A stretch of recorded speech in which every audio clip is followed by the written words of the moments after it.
Hello, I'm Ravik Hunter, and we are Legends on Paper, an eclectic group of longtime gamers with a passion for Dungeons & Dragons. We're not voice actors, professional gamers, or paid performers. We are regular people just like you, except that we will probably make complete fools of ourselves as we attempt to have fun and entertain. If you enjoyed tonight's production, please follow us on Twitter, and subscribe to our channels on Twitch and YouTube. To find out more about us, please visit www.legendsonpaper.com. And don't forget, most importantly, to tell all your friends. Thank you for joining us on this epic journey as Legends on Paper presents the greatest adventure.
So, our last session started innocent enough, as the Queen made a rare appearance at one of the lowly squires' tourneys to show her good graces and support for those of less talented measure.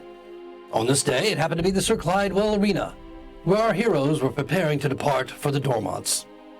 Not daring to be rude by leaving before the Queen could make her remarks, the party joined the ringmaster, Dorman, and the rest of the warriors on the arena floor as an informal honor guard. As the Queen began to speak to the throngs of hundreds of adoring citizens, a strange buzzing became louder and louder until it was impossible to ignore. Suddenly, a wide portal opened in front of the Queen, and two massive demonic figures strode through. They were twins of each other, with thick skin scorched red over morbidly obese frames. One huge arm held a titanic cleaver, and the other was a mass of writhing tentacles. Worst of all was their engulfing tooth-filled maws that stretched nearly half the length of their bodies. But not only did they appear as twins of one another, but they spoke in tandem as well, identifying themselves as Demarag and Dorak, and demanding that the King of Lioness surrender some kind of vessel to their lord and master Balzabul, ruler of the high places, lord of flies, hungerer of souls, and the greater demon of gluttony. To ensure the king's haste, the demons magically imprisoned the Queen in a golden cage and summoned a dozen or more minor demons to cover their exit back through the gate, closing it behind them. The smaller demons, obese fiends with reddish skin, eyes, and mouths enclosed by elastic tendons, and a voracious appetite for flesh, were no small challenge. They killed many warriors and maidens of Suna, and even felled two of our heroes, Nihilus and Hildy. When it was over, and the demons were dispatched, the young lion, Prince of Lioness, who was nearly killed earlier by one of the larger demons, was brought back to consciousness along with Hildy and Nihilus when Nim used the yellow gem of healing provided by the FatMan a short time earlier. The prince, Archipelago Eldrath, was grateful, of course, but distraught at the loss of his mother, the Queen, as one might expect, and admitted that the demons had been a problem throughout Plethwy for several decades. He didn't know anything about a vessel, but he was sure his father, the king, would do anything to save the Queen, perhaps even the irrational. His uncle, Banfield Eldroth, Duke of Yorwick, soon arrived with a contingent of temple knights to secure the arena and a host of healers to do what they could for the survivors. As the party bade their farewells to Dorman and departed the arena into the chaos of the city streets, the wailing cries of the maidens of Suna, distraught at the loss of their queen, echoed over the urgent bells of the city like a premonition of sorrow to come. All right, so as you are preparing to make your way out into the city, you can hear the bells tolling throughout Lions Gate, and you can see the streets are crowded with throngs of frightened spectators moving this way and that, pushing, stumbling over each other, falling into the streets, almost being driven by the Temple Knights who are on their war steeds, doing their best to keep the crowds in some semblance of order, and also helping along the way, but ultimately just trying to get the streets clear. Some have retreated into taverns and inns where they have, for whatever reason, their own, decided that they're going to pretty much hole up there where the drinks are, while others are doing their best to make their way to the gates or back to their homes. As you look around the arena itself, you see that there are several healers, priests, clerics, a druid or two that are moving throughout the arena, up in the stands where a few have fallen, and as well on the arena floor where some of the warriors and maidens of Suna fell, tending to their wounds if they're injured, attempting to bring them back to life if they can do so, if they're not too far gone. You have 24 of the Temple Knights themselves that are assisting in however they can, but also mostly there just kind of keeping an eye on everything with the uncertainty as to whether or not these creatures might return, although they're not quite sure exactly what to expect if they were to do so, but I'm sure they've been filled in by those that survived the whole encounter. But it's just moments after the prince and the duke have left, and Dorban is now kind of just moving from place to place, almost in a dreamlike state, trying to figure out, what he needs to do first, helping where he can, but pretty much still shell-shocked after your encounter. So, what would you like to do? Any bodies about? There are several bodies throughout. Those that have been looked at by the priests and determined not to be, retrievable, and there are others that they are working on still. Everyone's going to be on high alert. I don't know if I suggest this. You're not in my head.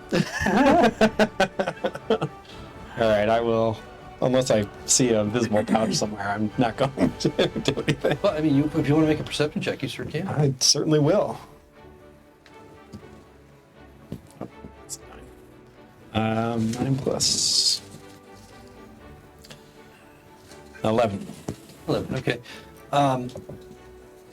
It doesn't appear as if anything has been gathered from the bodies by the priests and clerics, but it does appear that they have a shirt has been opened where wounds appeared and were healed. Those that didn't survive, maybe they're in basically a disheveled state because of the work that they were doing on them earlier. But you don't see anything obvious now.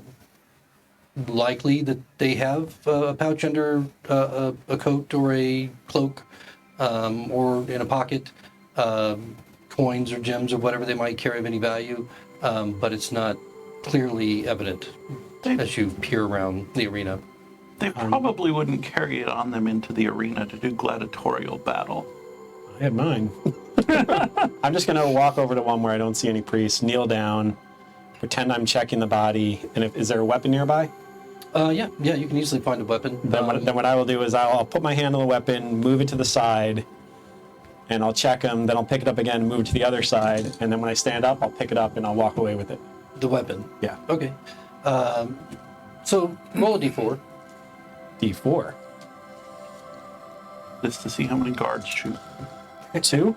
Okay. All right, so you find the weapon that's next to this human warrior is a short sword. So as you do your kind of cup and ball act with it from one place to the other, you walk away. You pick it up. You walk away. There are all around again the Temple Knights that are kind of looking on, but none of them seem to react to you taking the short sword. All right. While he's attending to some of the fallen, are there any dying around that I could maybe use spare the dying on? As far as you can tell, everyone at this point is being tended to. Either they're too far gone and they've died. They're not being resurrected at this point. You would probably guess that they're not going to be resurrected. But the ones that do have hope, there are priests working with them. Looks like my work is done. Perhaps we should hurry before the crowd gets too big. Hurry to the exits. Yes, dear. I Yes. actually agree with you.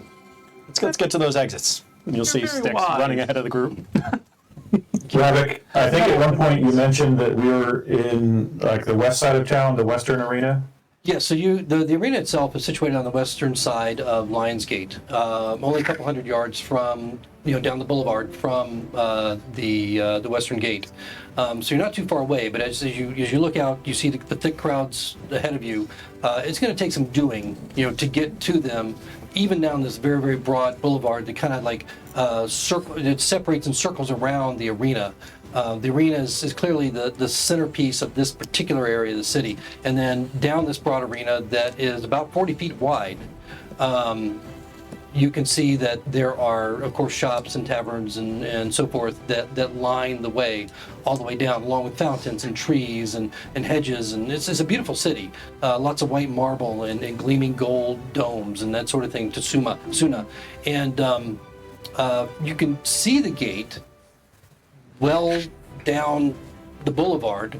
You can see that the gates are open, and you can see riding higher than most everybody else that's not mounted are the temple knights in their white cloaks that are fringed with gold, and the rampant lion in burgundy on the back of each of them, kind of just gingerly moving through the crowd, trying to help move them out if they're going out, or move them down alleyways if they're going back to their homes if they live in the city. Hey, Blue, Okay. which gate is the quickest way to the Dormonts? So, yeah, the Dormonts are far to the east of here on the road and outside of Yorwick. So I propose, it seems we might have trouble getting through town. We can head out the western gate and skirt the outside of town, make our way east. Or if you'd rather try your luck at pushing through these crowds, I don't know if it would be best to find a tavern to spend the night here in town, or if we want to take our chances sleeping on the road, which is more than fine with me. I just have a feeling that while the town is likely soon to be under martial law, we might have a harder time getting out. The cleric and I are rather frail. Perhaps it would be better to leave town and walk around the outside until we get to the other side, rather than try and push through all these people. Styx is just going to look around for any shops in the area from here to the gate. If he can see anything. Okay, yeah. Roll a d30. I'm going to stare at my muscles while he's doing this. Just kind of roll up my left sleeve. I think before we exit, also Nihilus is going to take a quick look around the battlefield and see if there might be any suitable armor that he could pick up, or some arrows as well. Well, any armor that you see somebody's going to be wearing, and so you would have to actually take it off a body. So there's no armor unless it's been removed from a body. Roll a perception. In an effort to heal that individual. That might be a possible case, but it wouldn't necessarily be the entire set of armor. We have a party of rogues. I was under the impression that he didn't like stealing. I got 24. 24, okay. All right, so you see that there's one individual in particular, looks like was wearing a chain shirt that's been removed from them and set to the side. There's another one that was wearing leather armor, a full set, band braces and the chest piece. That the top portion of it has been removed and set aside. Aside from that, then those are two of the warriors that are deceased. And then there was one maiden Asuna that is wearing chainmail armor, and that has been removed from her as well and set aside, whereas she's still wearing clothing, and she is also among the deceased, and their possessions, the weapon or whatever, has just been cast aside near them. If Dorgan is in the very near vicinity, can I call out to him? Is he close by? No, he's actually has made his way as far away as he can, apparently, from the maidens, who have quieted down a bit at this point, but they are still, very much upset and just kind of like huddled together. He's over near the north bunker, where you guys had originally come up and into the arena. He's talking to one of the temple knights. Well, fellows, if you need anything before we depart, this might be your only chance. I don't know if we'll have much luck in town. Should we maybe leave that for their families? I'm sure you wouldn't want a stranger to take your armor, Nihilus. Styx Yeah. is going to wave around his sword and just say, you shouldn't steal from the dead. Or from the followers of Suna. What do you think about that, Nim? I'm not proposing taking anything myself, but I thought I'd give you the opportunity if there was something you needed. Nami's going to go over to the body that has the breastplate next to it and pick up the breastplate and start walking out the door. Do we see That was this? unexpected. Yeah. Are you trying to sneak away with it, or are you just like? No, just picking it up. Okay. All right. So as you do so, again, there are temple knights all over the place. There's 24 of them in the arena. If Styx sees this, he's going right towards the gate out. Well, I think you all are gathered together near the gate right now. So if one of your number walks over to what you were scanning earlier, I think you would certainly notice. So as Styx sees Nim curiously walk over, about 40 feet away to where the maiden Asuna is lying, pick up the breastplate and begin to walk off. One of the temple knights, oh there! No, where are you going? Just need the breastplate to get out of here. No, it doesn't belong to you. You leave it by the maiden of Suna. That belongs to her. It'll be part of her burial. Will You it have be no part of a business burial? bothering with it. If it's part of a burial, then we'll leave it.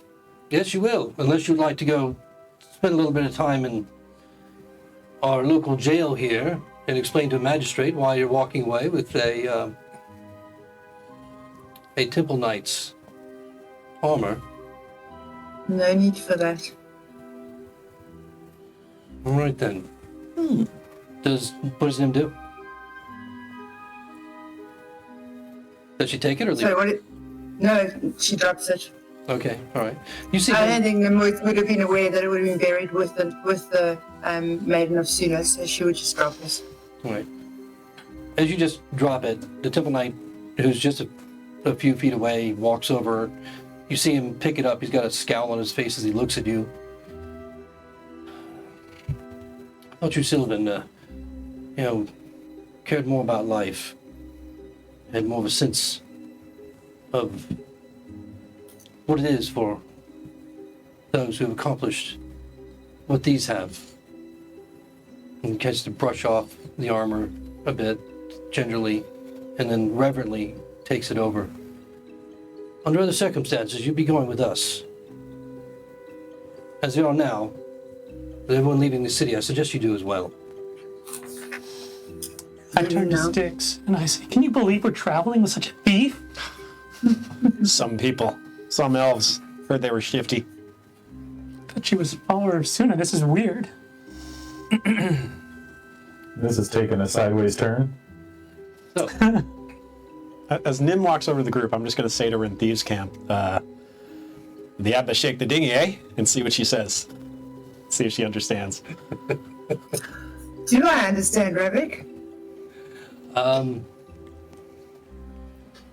Maybe no, you can plot? you're not quite sure exactly what it is that he's saying. At this point, you don't know him very well, and maybe he's just speaking some babble to you at this point.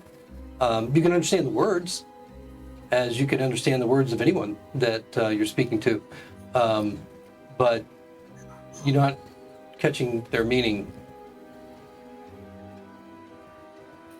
I'm just going to ignore him and keep walking. Okay. Last week when the slime spilled all over me, am I the only one covered in slime still? Or- Yes, you are. Start I mean, fidgeting with and my the clothing. stakes, quite frankly, anyone that's near you probably would have been inching away as quickly as they could, leaving you kind of an island unto yourself, with everyone else kind of at least 10 feet away because of the stench. I always do feel isolated a little bit, so could be something. Oh, I don't know where to go with this. Just leave it. Who wants a hug? He does. Who else wants a hug? I'm gonna pull out a blanket, which I guess could be used as a towel, and a bar of soap, and go, gold piece, I'll give you this. I don't know. Without water, it probably wouldn't help that much. So I'm just going to continue on.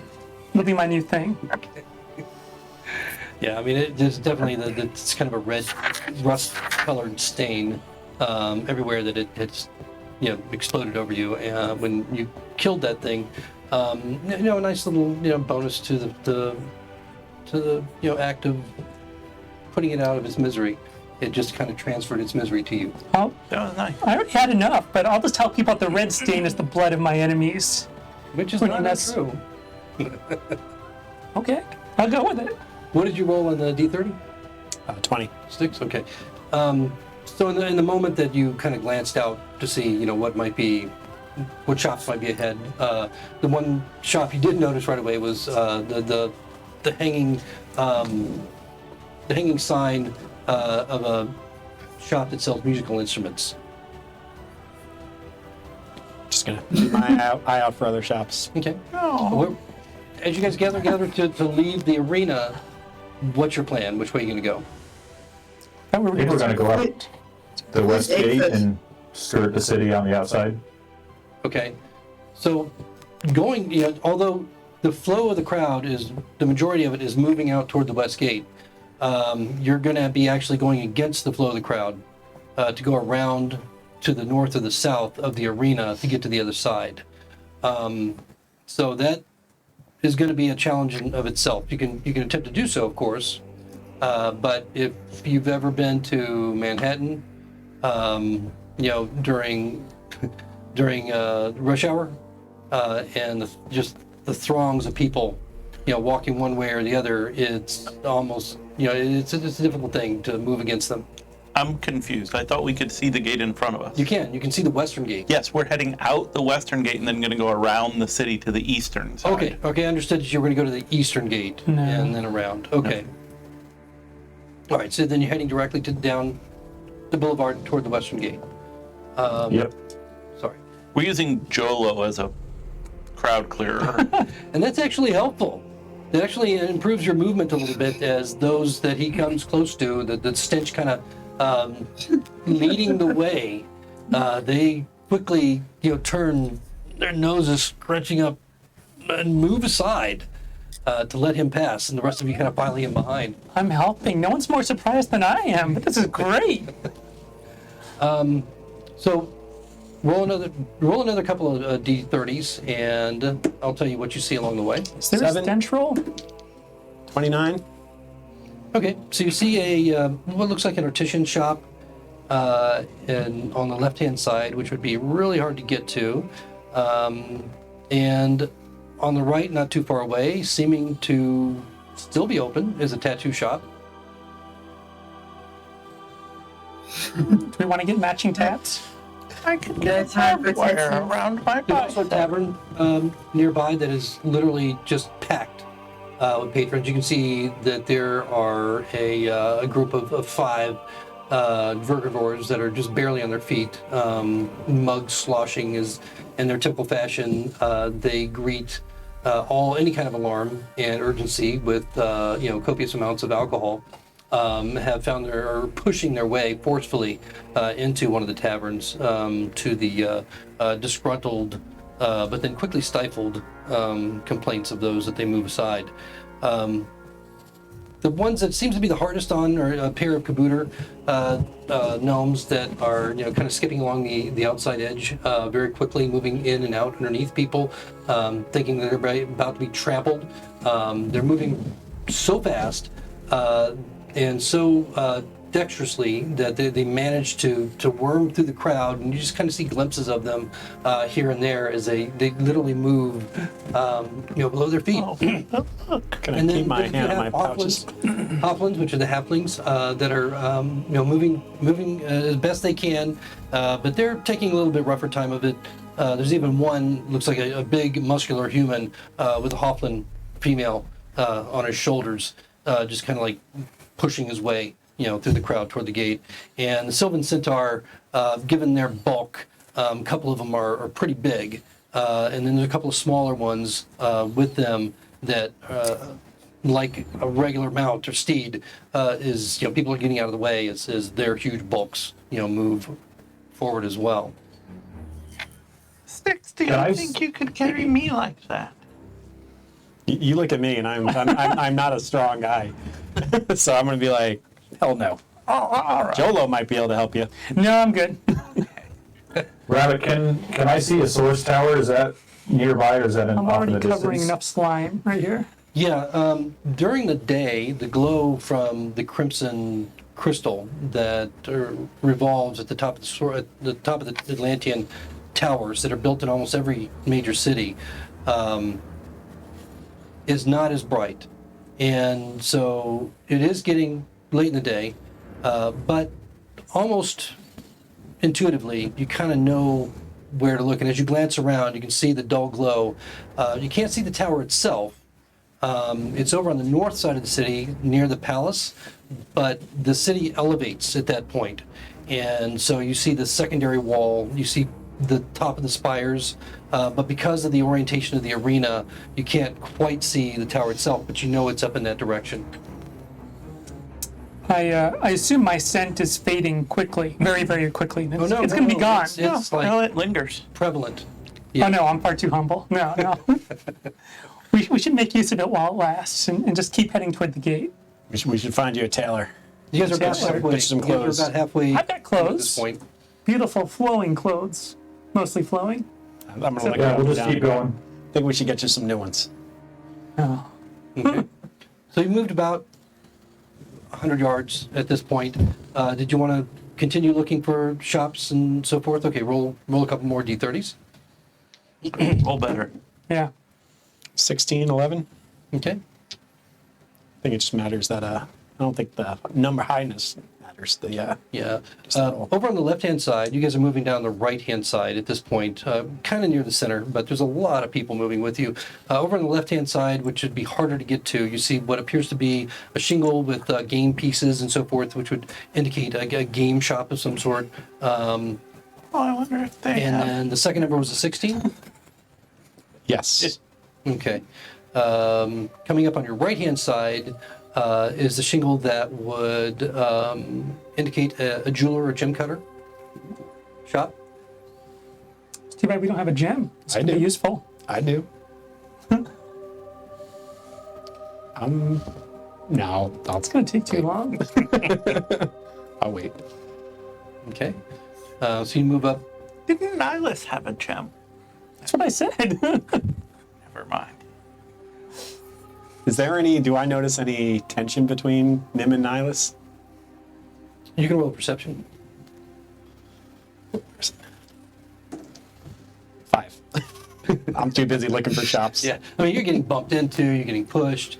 As you mentioned, you're not the most physically intimidating person. So, people aren't hesitating to move past you briskly as they, push their way toward the gate.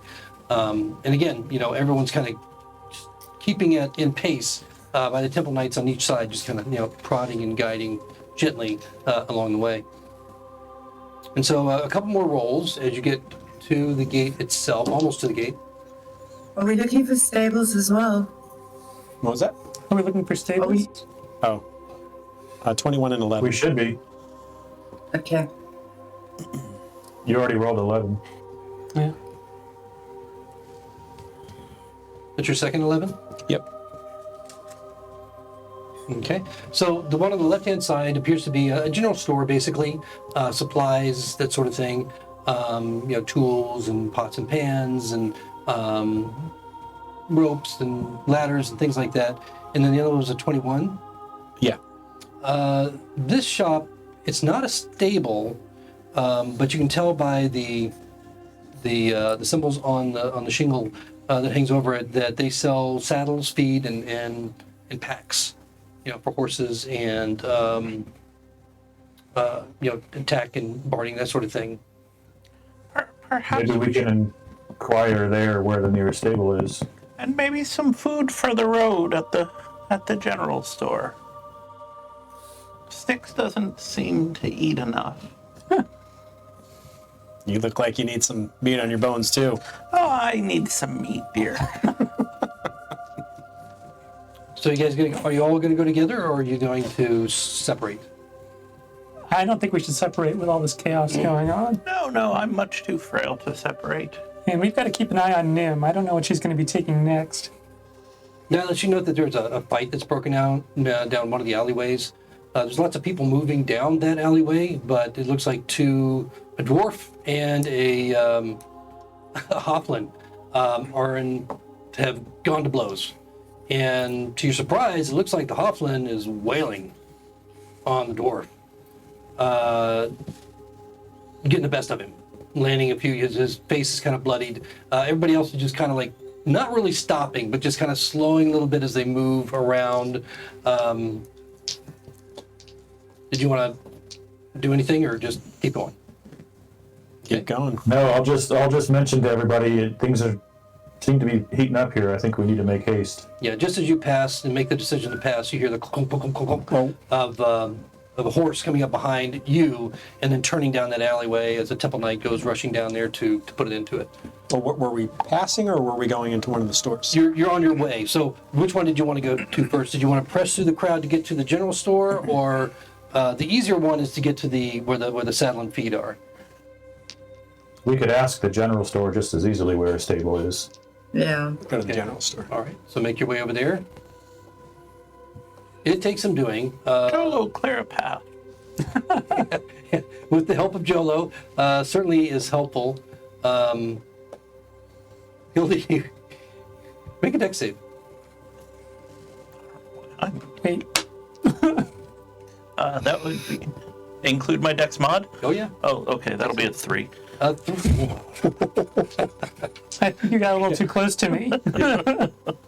As your head is swiveling, just trying to keep an eye on everything, and then the press of the crowd and so forth, a caboodle goes rushing across your feet, and then just behind you, you get hit and put, which kind of slows you down and stops you, and then unexpectedly you get hit by the heavy bulk of a centaur that's moving past you, and that throws you prone. You go falling. Can I try to catch her?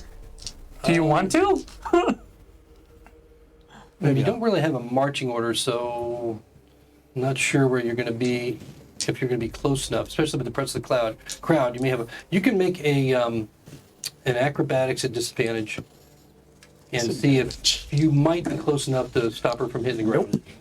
Okay. 7. So she does go down, which, Like she promised. Yeah, you can set aside. she takes 6 points of damage. Wow. Tripping? Not so much tripping, but the trampling that takes place is people not expecting you to fall so quickly and getting shoved to the floor. All right. The crowd just moves over you, and then as they do so, there's at that point, do the rest of you stop? Ouch, help. Yeah, let's stop. No, I said we keep going.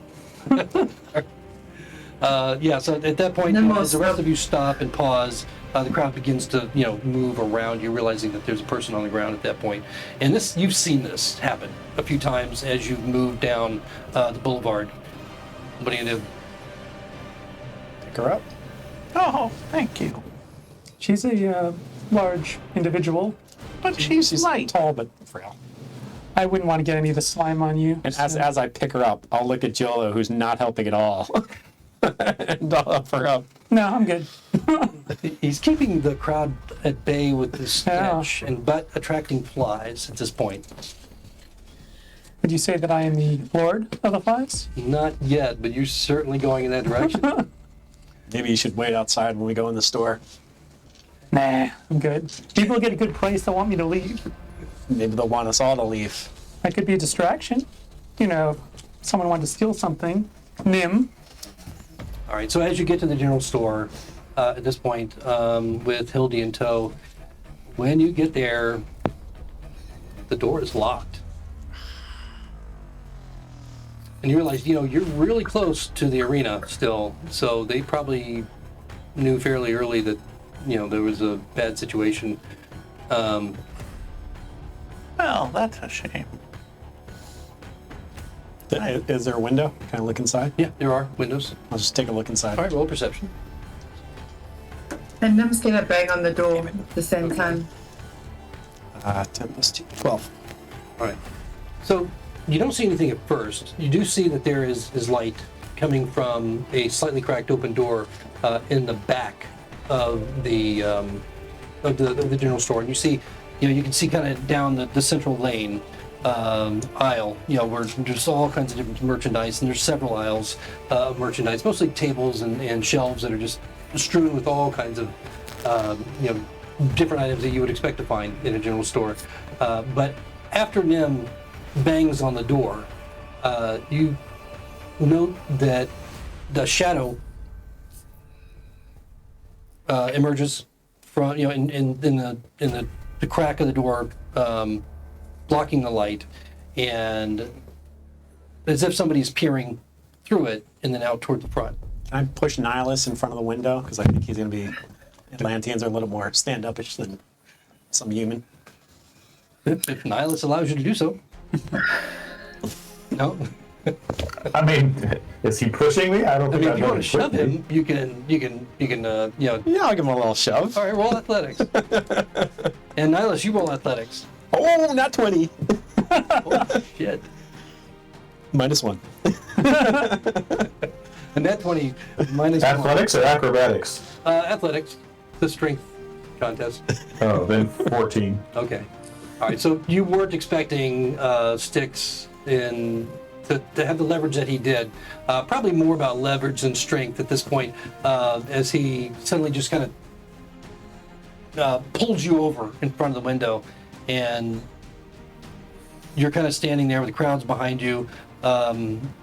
If you look in, you can also see that there's the shadow of somebody looking out a cracked open doorway about 30 feet into the store, and as you appear in front of the window, it seems like there is a hesitation as the door kind of opens a little bit, and then it shuts completely.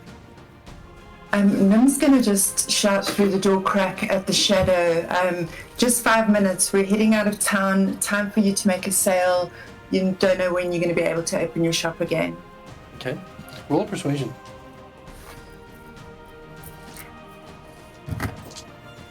11. 11. Yeah, there's no response.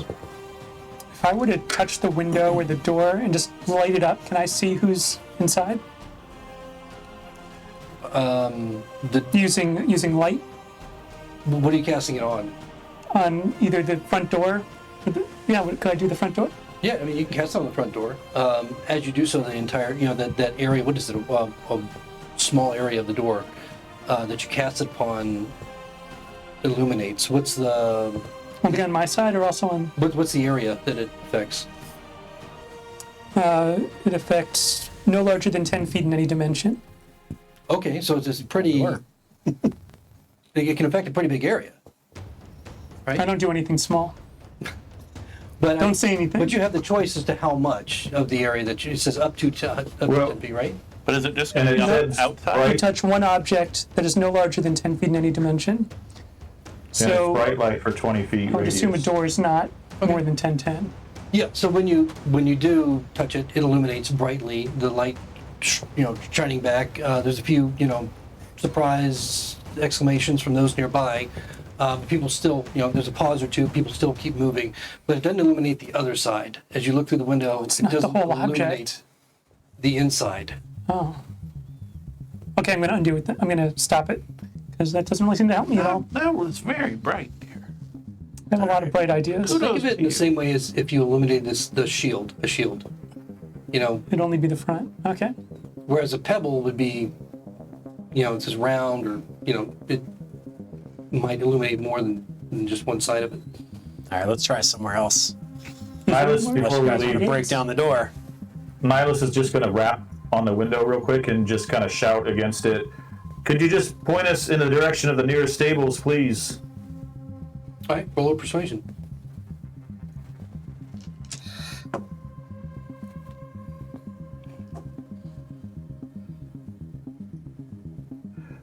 14 minus 1, so 13. Okay. Yeah, he rolled a natural 20. Fuck you. So he, whoever that was behind the door, in the back of the store, doesn't seem intent to be persuaded by anybody at this point. There's a lot of fear right now, and so you can imagine that if he were to open the door, that he could be opening it to robbers or a crowd of people just looking for a place to shelter. Clearly, as a business owner, he's doing the best he can to protect his property. So it's not surprising anyway. Styx is going to say, he's going to say to the Go ahead, group, DJ. why do you guys want horses? They're just going to die on the road, or they cost money. It's going to be a waste. We're in no rush. FatMan didn't give us any timeline. Well, we could eat them if they die. I mean, I guess we could eat Jolo if he died. No, I'd It's rather the same thing, really. What? I'm not horse-faced. I don't know what you're implying. Everybody says that nothing rhymes with orange, but they don't sound anything alike to me. Nim's just What? going to start walking out towards the exit. Okay. As much as it pains me to say it, but I'm going to follow Nim. And Nim is very much aware that you're following her, as again you're like Pigpen, with the swarms of flies now, and the stench that almost creates a barrier around you as people do their best to just move away as they see the state of your clothing, and pretty obvious that the stench is coming from you. It may be obvious from others, but from my point of view, they're just respectful of such an established cleric as he walks through. So I hold my head up high, and I'm just loving it, loving it. Can I just scan Nihilus and see if I can see that pouch of gold on him anywhere? Yep. 6. He's got lots of pouches, as Nim found out. At this point, you guys are at the gates. You can see that there are a number of mounted and unmounted temple knights and regular guards of the city that aren't knights, that look like they have military symbols. So they are obviously letting people through. No one's coming in through the gates or trying to come in through the gates as they hasten everyone out onto the road. And then at that point, the road begins to split off into several directions, going around the city to the north and the south, going off to the west a bit, and then other roads that are small roads and pathways that lead off. And you can see that outside, on the outskirts of this great city, with the population kind of dispersing, you can see that there are vast tent cities set up outside the main city. These are temporary shops and taverns and canvas-sided inns to handle the overflow from the bulging city from the tourneys. Some of them are in the process of being taken down. There are makeshift alleys and streets between these in these tent cities. They go on and on and on, almost for several hundred yards in different directions, almost up to the wall. The air here is a lot more clean. You would think it would be. Those that aren't so close to Jolo. And it's much easier to walk, even with the crowds as they're moving in different directions. You're not quite as pinned in and crowded. You can walk more freely now, and it's almost strange. With the bells still ringing, the urgency of the bells, people, the loud voices, from the city, the cries, the anger, the shouts that you're hearing once in a while, laughter, just cackling laughter from somewhere in the crowd. The crimson flags bearing the golden silhouette of a rampant lion, the crest of lioness, You see them fluttering calmly, gently in the breeze everywhere, reminding you that this was supposed to be a time of unity and celebration. They flutter from every tower, or every arena, atop crowded stands, flagpoles. All that seems to be in contradiction now with the panic of people spreading out. And you can see carts are being loaded and people are grabbing their travel bags, those that don't live here, and maybe some that do. And they're beginning to slowly head off down the different larger roadways. From where we are at the gate, can we see stable, hitching post, Pony Express station, stagecoach drop-off, anything that we think would be near a gate, if that makes sense? Roll a perception. Maybe a glue factory or something? Maybe a glue factory would be great. Thinking outside the box. That would be a 7. I mean, if it were obvious. I did just get beat up. You did. If it were obvious and it was like right in front of you, no matter what you roll on perception, except for a natural 1, you're going to notice it. But in this case, as you look out, you don't see any obvious transportation hub for carts. And I mean, there is an area where you see that just outside the city walls on the left-hand side behind where the Temple Knights are, there are wagons and carts and carriages. Most of them don't have their horse teams attached to them. Looking beyond that, you can see that there's corrals where there are dozens of different types of horses, all under the watchful eyes of guards that seem to be a little bit more wary as people flood from the city. You see some of the people go over and obviously they're retrieving their cart or their carriage or their horse or their mount or whatever that they chose to keep out here. This is a staging area for people's personal property, but you don't see like a carriage, a coach house, where they would be like public transportation, although they do exist, just you don't see one here. Might be able to catch a ride with somebody who happens to be going in our direction. Some of those wagons, there's enough room that you could sit in the back and we might not smell you. Where would you sit? Oh, I would sit next to you. So, Ravik, south of town, there's a main road that heads sort of east and north towards Yorwick, correct? Can we make our way towards that road? You could. You just have to follow the road around the wall until you get there, and then you can easily merge onto that road. There again, out here, you're not having any trouble, walking, but you can see crowds of people everywhere. As I recall, we're landlocked. There's no boats as an option where we are. Okay. Nihilus Arrival of House Arameth, I'm following you. Let's head this way, folks. We'll see what we see along the way until we reach the road. He's very smart. We should follow him. I mean, really, the only person FatMan mentioned by name was Styx, right? No, I'll keep going anyway. No, he named all of us, I believe. I guess as we're traveling, I'm going to walk up to Nim and say, so what is this Order of the Silver Leaf the FatMan was talking about? It's a place that I studied to be a paladin for about 50 years, back on the Emerald Isle.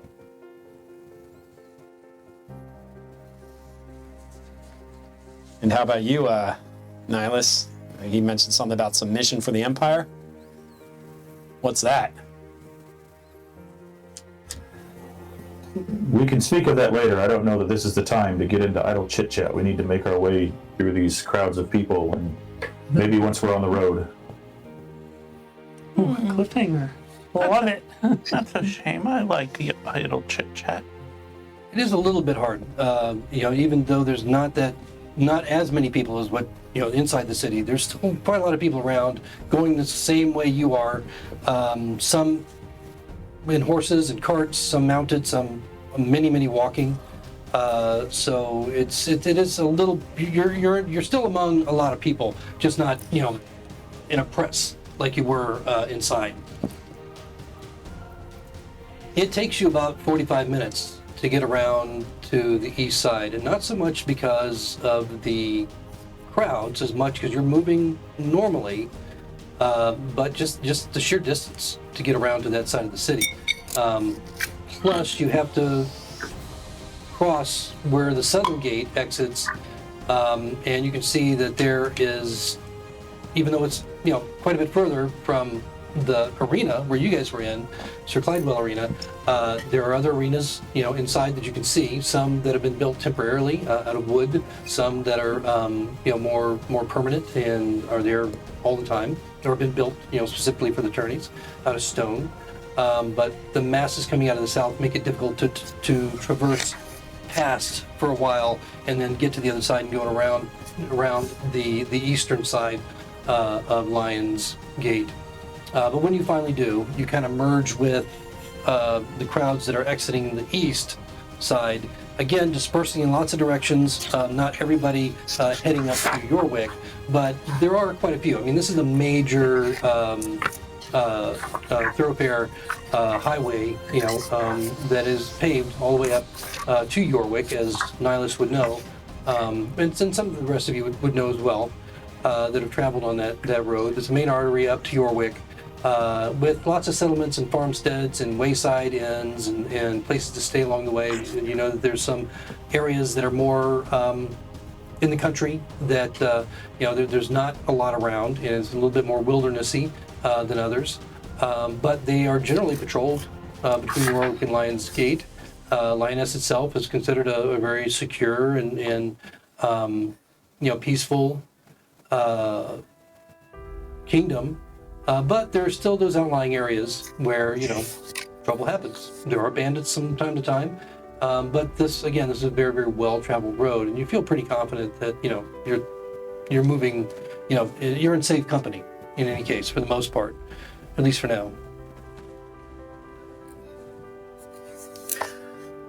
Nimi's going to ask Styx. Styx, so who's Cudgel? Cudgel's someone just like the FatMan. He used to do a job for him, and now he's after me. So he's a big man too? Oh, he's a big man, all right. It's one of the reasons I didn't really want to go on this task, but I don't want two thugs coming after me. Rather just have one. So let's get this job over with and get back. It is Cudgel based in Lioness. She likes big Lions Gate. What was that, Nim? Is Cudgel based in Lions Gate? No. And Styx doesn't say where he is. Cool. Nim keeps walking.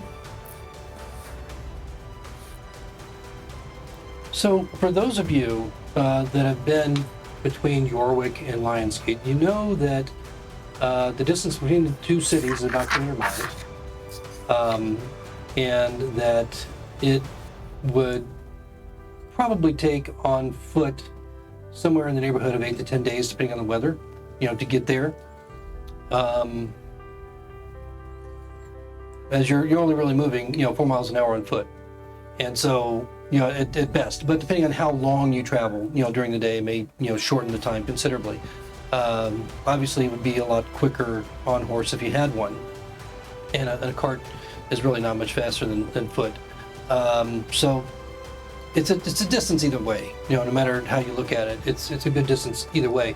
But what you do know, and although none of you have, as far as each of you know, the general feeling is that none of you have actually been to the Dormonts, but some of you might know generally where it is. Thing is that the Dormonts, being as huge of an area as it is, the rolling fields and plateaus and so forth that span hundreds of miles. There's also a massive forest between the road that leads to Yorwick and the Dormonts.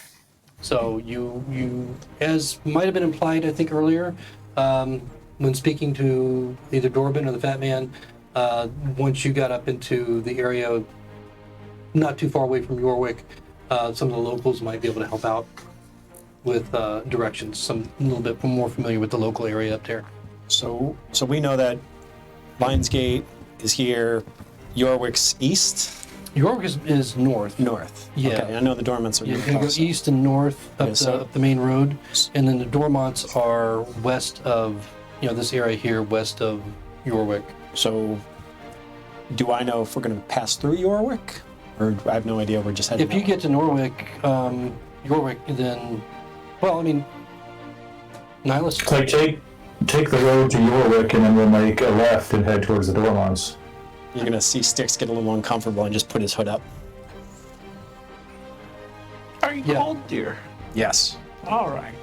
I mean, you're aware, any of you that are familiar with the outskirts of Yorwick, south of Yorwick, and on this road, there are villages and settlements all over the place, and then there are spans of wilderness. But certainly, someone in one of those villages will probably have a good idea as to, how to get to the Dormonts. Even though it may not be a popular destination, that's the area they live in, they probably know a little bit. If I've been on this road before, if I have, would I know any towns on the way?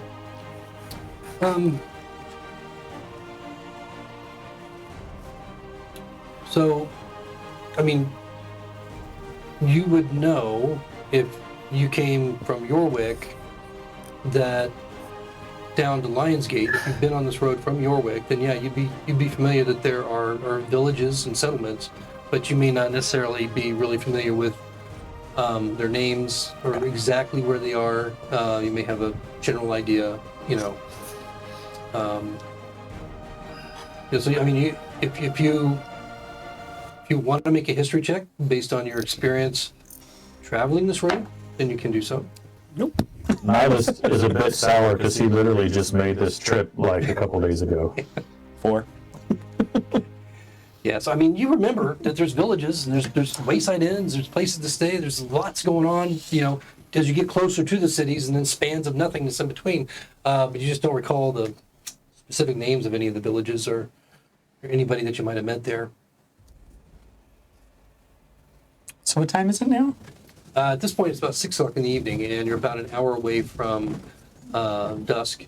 I mean, you can see the light is failing. Suna is preparing to kiss her sister and turn the day over to Luna for the night, and the moon will rule the sky. Are we still within the vicinity of Lionsgate? You are. You're not. I mean, you just turned onto the eastern road that curves north toward Yorwick, and so you're not. I mean, you can still see Lionsgate, nearby.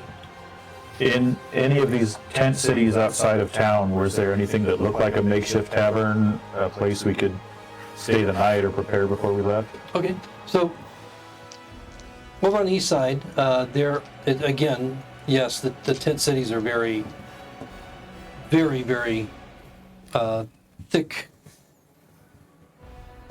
with patrons that are staying there. But again, a lot of them are being literally taken down. But the campsite inns and taverns seem to be doing a lot of brisk business despite the urgency. And by the time you get around to the east side, the bells have stopped to begin to stop. Slowly at first. The further out at this point, over near where you were on the other side of the city, the bells begin to just slowly diminish in the distance until all you hear is the crowds around you. All right, so as you're traveling through the 10 cities, everybody roll a couple of D30s, and I'll tell you what you see. And I'll tell you if they're open, what you see, if it's open or not. One and a 9. 30. I rolled a 20. I got a 3. All right, so the apothecary that you see, Hildy, appears to be apothecary. That's being taken down briskly by a couple of Pufflin, and looks like you can hear the clink and clatter of whatever liquids inside bottles and vials and so forth that have been packed up in crates and are being moved into a cart. What was your second roll? I don't remember. I think it was like a 19. 19? Okay, so you run across you're the first to notice a corral and stables with horses. Looks like, they have a few horses in the corral. I'm going to tap Nihilus on the shoulder, point at the corral, and then trot over to the apothecary on my little old lady legs. I'll say, I know you're closing, but I have a boo-boo. I fell. Could you maybe sell me some bandages or a healing potion or a medical kit? We've packed everything up. We're leaving now. We have to go. But I'm old and frail, dear. I see your frail. Roll persuasion. 15. 15. He's old. Let him. There's a male and a female. Seems like they either own or run this small little tent apothecary that was set up for the tourneys. All right. Let me look through here, see what I can find. And he opens looks like a hard-sided pouch. And you hear the clink, clink, clink, clink, clink, clink, clink of several vials, small. They must be small that he kind of looks through. I don't want to open a crate, but I have this. I have this little small one. I have a small little vial of the healing potion. I will sell it to you for 55 gold. How is it? I have 15. Do you have bandages, maybe? You said you wanted potion. Well, if you have a 15 gold potion, I don't. then I can only buy bandages. Just give him the bandages. Okay, very good. Very good, very good. He takes some linen, kind of rips it up, making these, very uneven bandages, 3 or 4 of them, and he hands it to you. Here, please, go. I'm sorry. Oh, thank you. You're very kind. I'll kiss the top of his hofflin head. I wouldn't hofflin, it was caboodle, so these are 2 little gnomes. And Bend down further then. You have to bend a little bit further. So, it just kind of looks annoyed up at you. Fine. I'll sell you the healing potion for 15 gold. Oh, So thank that's you. why I'm not going to open the Thank you, crate dear. anymore. Thank you. And so you're kind of blushing, and the little female caboodle is just kind of like tapping her foot, got her arms crossed, just kind of looking at him like, oh, something. Always the women. How old must they be? How old? I'll trot back to catch up with the You party. hear them kind of starting to get into this little argument as you walk away. Good thing they gave it. I was about to try and steal one. Nihilus, did you see the ponies? As we're heading, Yep. I think in order to make haste, we should think about procuring some of these horses. Are we in a rush? I'd rather sit on the back of a horse than walk them on my own feet. as we're heading toward the stables, do I see any large quantity of water that they would be? Corral. Is that what a corral is? No. Oh. A corral is like a big fence. A stable's like a barn. However, I'm a cleric, not an agriculturalist. you would probably know enough, I'll give you this, to know that there are troughs filled with water that the horses drink out of That's what I'm talking about. within the corral. But also in front of many of the tents, there are hitching posts and there are troughs of water for any horses that anybody owns or rides up and visits the tent to shop or whatever. They could leave their horse and they could drink water. So, if I were to ask Hildy to turn around, could I just kind of clear off some of this filth from my outfit? You can certainly From the attempt to. As you- Attempt to ask her, or attempt to use the water? No, I mean you can attempt to use the water to do so to clean Okay. yourself. Why would I best turn you can. around? Wow. I'm going to hold up the bar so I can go 1 gold. That seems You're high. the one who has to smell it. You should be paying me to use this. So, I'll put the soap away. alrighty then. Okay, expensive stuff. so yeah, there's going to be the first shower scene of the campaign, and I'm just going to kind of try to Hopefully the work this last. stuff out.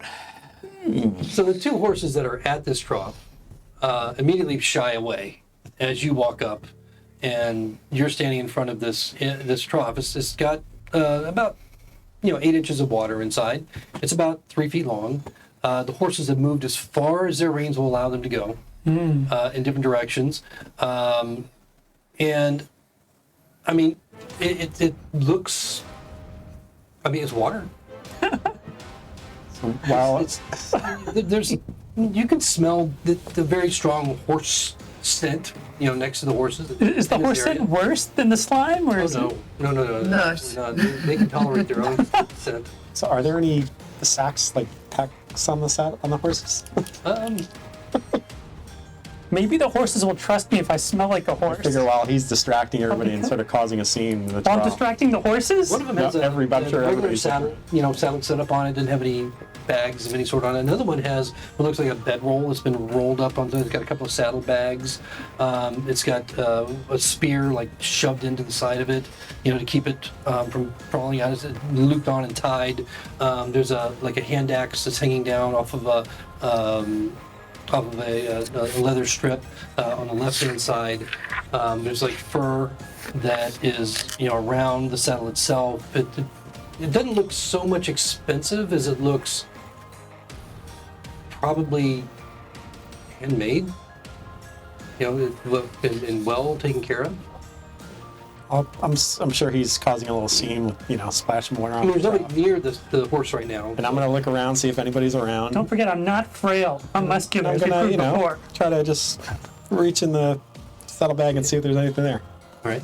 So you make a sleight hand, and Jill, I guess the most significant thing about what you're experiencing right now is that, along with a lot of this water, is a lot of, horse drool. That's fine. It's just. I mean, it's the water doesn't. I mean, it has a stench to it, but But the sandalwood cancels it out, right? it's been there all day, and it's late in the evening at this, or getting into the evening at this point. The sun going down, and then you see lights appearing, around the tent city, torches and lanterns and so forth. I'm assuming you guys are in front of the stables. I'm actually singing in the shower to help distract people from whatever this guy's doing, Okay, well, by the way. yeah, so, I mean, you're definitely getting some looks as you're bathing in the trough, which is not a common sight. Haven't seen that here before. Maybe where you're from, it's a typical thing. I'm a but- trendsetter. Yeah. But there are definitely people kind of glaring at you, and some of them kind of whispering to each other as they go by, but nobody stops. Everybody seems to be in a hurry. Would you roll for sleight of hand? Wait, nobody 25. seems to be in a sense of hurry? They're just kind of watching? No. Everybody's in a hurry. Oh, okay. Yeah, they're moving, so they're not stopping to watch this spectacle. What'd you roll? A 25. 25. Okay. Spectacle, like I'm spectacular. The right or the left one? Right one. Okay. Whatever's farther away from him. Like So the horse on moves the this other way. side of the horse? Equidistant. Yeah. Okay. Oh. All right. La la la la la. So looking in that satchel, you find what looks like some partially eaten rations. Looks like there's been nibbles off of they're all kind of like partially wrapped and unwrapped. This hardtack that almost every one of them has been nibbled on. So there's not one that's like completely sealed.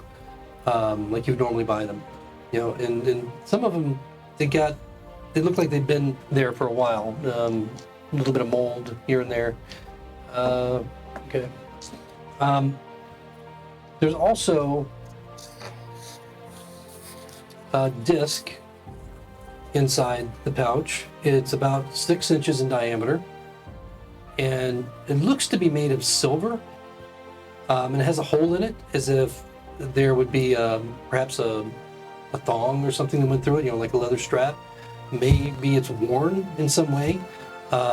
There's the symbol of Tsuna on it, and on the other side, it's just like the opposite depression of, as if it was stamped or beat in to the metal. And then aside from that, there's a mishmash of just junk. Taking the silver Okay. and sliding it in my pouch. How big is it? 6 inches? It's about 6 inches in diameter. This is probably worth about 20 silver pieces. We should probably work on discretion with him. Does any? Do we see him doing Does anybody this? see it? Yeah. You rolled a 25? No. Even we don't see it? I mean, we're kind of waiting for each other, wouldn't we be But like? you guys are like just riveted on the scene with Jolo and the Trop. That's true. You know, watching this. I am a You manly rolled man. Really, really high sleight of hand. So, although you might expect him to do something like this at this point, you still don't know each other very well. So maybe not. You know. All So, yeah, Jolo's just. I mean, he's just out there. Can't Everybody's reach my watching him. back. Can anyone just, I can get No, that's good. You see, at this point, the horses are just like pulling against the reins. You know, wanting to get away further, and They can't. should be happy I'm not charging them. Thank you. I had rolled a d30. Are there other things around? Yes.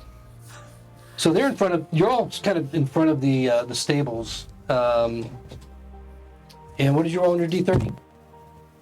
A 10 and a 28. Okay. You see what appears to be like a fish and tackle shop that's been set up. It doesn't seem to be open, as the tent flap is closed, and you don't see any light coming from within. And what was the other number? 10 and a 28. 28.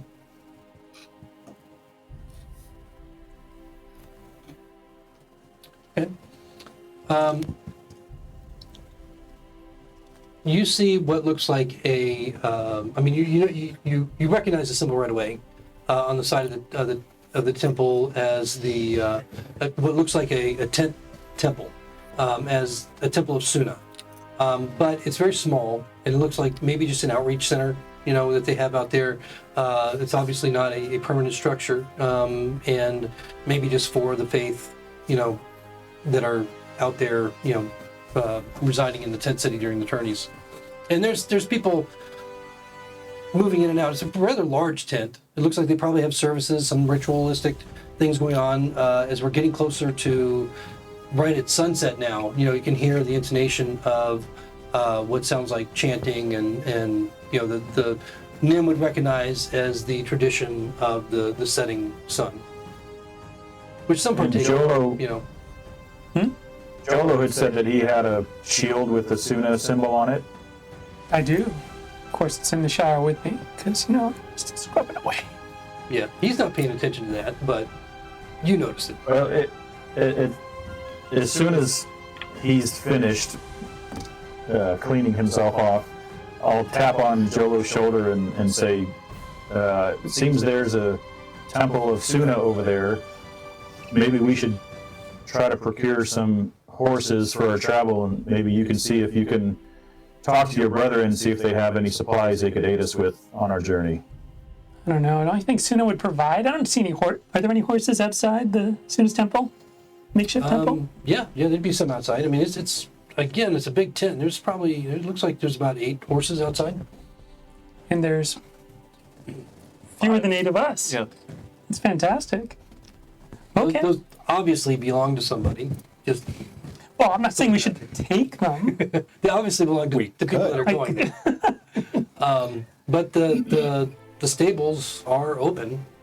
The stable's where I'm currently Bathing. bathing. Yes. They're open. You know, right around the corner would be the opening to the tent flap, and then you know you're close to where the corral is on that side. And as you're just about to finish up, you hear the clink, clink, clink, and coming around the corner is this very, very tall, muscular, red-haired woman. She's human, and she's wearing chainmail with bits of plate here and there. It looks absolutely, I mean, the care that she has taken in keeping it clean and repaired is obvious. I mean, it shines brightly. She didn't wear any particular symbols, you know, of any sort on her. But what you do notice that's, you know, particular to her is that a lot of the armor that she wears is fringed with fur, and she's purposely walking toward the horse that also has the packs and the saddle that was fringed with the fur as well. And she's carrying something in her hand. It looks like loops of leather. And she takes that, opens up the pouch, the side saddlebag that Sticks, you're somewhat familiar with. Opens it up. How far away am I now? You're nearby. Not far enough. You're still watching it, and dumps the leather straps inside. And kind of pushes them, pushing them in, and it's enough. It's like really, it's a lot of them. It's obviously something. Whatever she's using it for, she's got a lot of leather straps, and she kind of takes her a while to like get the pouch closed. She opens it up, moves them around again, kind of looks inside, moving him annoyed, and then closes it back up again so that it buckles properly. And then at this point, she kind of looks over the saddle of her horse and sees Jolo there and just stares. And she's not smiling. She's got this just dead-eye look. This woman has a few scars on her face. You can see a scar going down her arm. The armor that she's wearing is immaculate in terms of how clean it is. It looks masterwork. I mean, you've seen nice sets of armor before that you can't afford, or maybe people that great warriors or knights, that they wear this level of protection. And of course, the sword at her side, it has what looks like a boar on the pommel of the hilt. And there's a slight glow that you can see is coming from, and it really you're not seeing this because she's on the other side of the horse, but Styx would see it. There's a slight glow, from the sheath where the blade is sheathed. And then of course she's got a couple of daggers, and another one of those hand axes, which is like in the small of her back. But she's just looking dead-eyed at you, and it's a long look. Silent, quiet, watching, staring. So Styx is slowly backing away as she's staring at him. Okay. I'm assuming that a great warrior such as yourself wouldn't attack a crazy person. Could I pretend that I'm crazy? Yeah. I think that would be like at advantage, wouldn't it? Yes, Well, but you are. He is a little crazy. Yeah, because you just spoke to her. Yeah. I spoke to who? You were like, I am assuming a great warrior like yourself wouldn't attack No, a crazy this is what person. I'm thinking. Okay. Oh. He's thinking. I got like levels upon levels. When up did you here. start thinking? You're the- Something kind of like thought. I've had a tough day. I mean, yeah. So she wouldn't.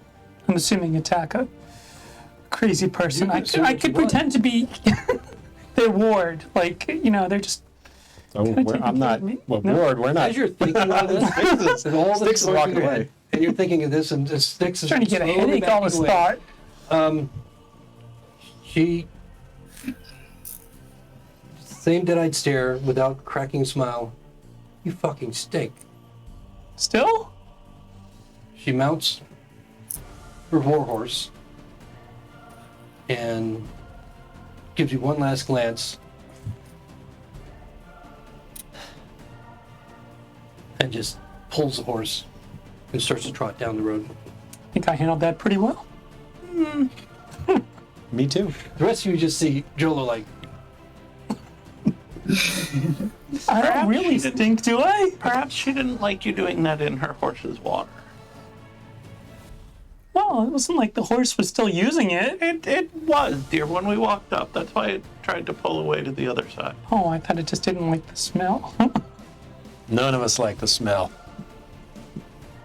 Nihilus, so- it's getting dark. Are we going to do something? Before it gets too late, yeah, Nihilus would have approached the stables at some point okay, I'll before follow during. Nihilus. Yeah, I'll get all out the of the tub shenanigans. at this point. I've done what I can. tub. Yeah, so for your efforts, You've done nothing, Jolo. I've done a lot. It's fine. He's taking a bath. This episode 3, Jolo takes a bath. I lost all my money. I took a bath. Yeah. So you it's a mod. I mean, a little bit. You're able to remove a lot of the majors. Still stained. All your white and gold clothing is still stained terribly. The stench is diminished, but it's still obvious to anybody that comes within 5 feet of you. That I'm a hero. So it was in the red. Field of war. I mean, you definitely look battered. It was red goo, and he had white robes that he's somewhat clean. So I'm picturing him walking around for the rest of the week in pink robes. Pink, yeah. Mostly pink, yeah. Love it. I'm gonna get some bunny slippers. It's gonna be fantastic. He's got pink wet pajamas on right now. All right. Yeah. So, Just out of Let's get a curiosity, horse. when my pants dry, does that make them even tighter? probably. Okay, I have to be very careful when I bend over for anything. You're walking in front. Nice horses. I'm trying. All right, so you all enter the stables together? Yeah. Well, I can hope use some of not. my charismatic fast talk if we have a way to maybe purchase some of these horses.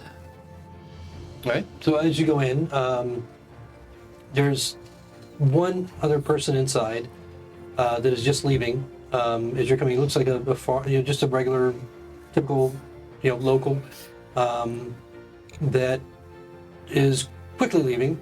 And then there is what appear to be a couple of stable boys that are rushing about, as they're coming to the end of the day and preparing, all the horses, feeding and brushing them down and taking care of them and all that is involved in a stable. And there's one man. He's got very dark complexion and this dark wavy hair. He's got dark mustaches and a very, very short beard, and that starts from the top, goes all the way down to almost a pointed chin. Dark brown eyes and long eyelashes. He's wearing these almost flamboyant poofy shirt that is green, very bright green, and then from what you can tell, as he's near the counter, is like dark brown breeches. You can see the toe of a boot sticking out from behind the counter as well, and he's got an enormous amount of jewelry, necklaces, gold mostly, and rings. He's got hoops in his ears. He's got a couple in his nose, and tattoos up and down his exposed arms. This is long sleeves have been rolled up, and he's basically looking over what appears to be a ledger, and he's got a plume in his hand, and he's like writing it from an inkwell. What do you do? Do you have your hand ready? We'll approach the desk that he's behind. My good sir, do you happen to have any horses available for sale? We're about to head out of town and are looking for some steeds that can take us a long ways. Are you all going in together? Not Jolo. Not Jolo? We pushed Jolo outside. I can't imagine why. So he hasn't so much as looked up as you've entered, and the last person left. Yes, I have horses for sale. And at this point, he looks up, and his eyes just kind of lock. An Atlantean? I see. They say your race is beautiful. Well, you are a beautiful people, I would say, but not every individual. Would I agree? At the same level of beauty as you might find in one as myself. Vessels. What do you say to that? I've heard many tales of Tartessos. Of It's course a you have you heard of fine place.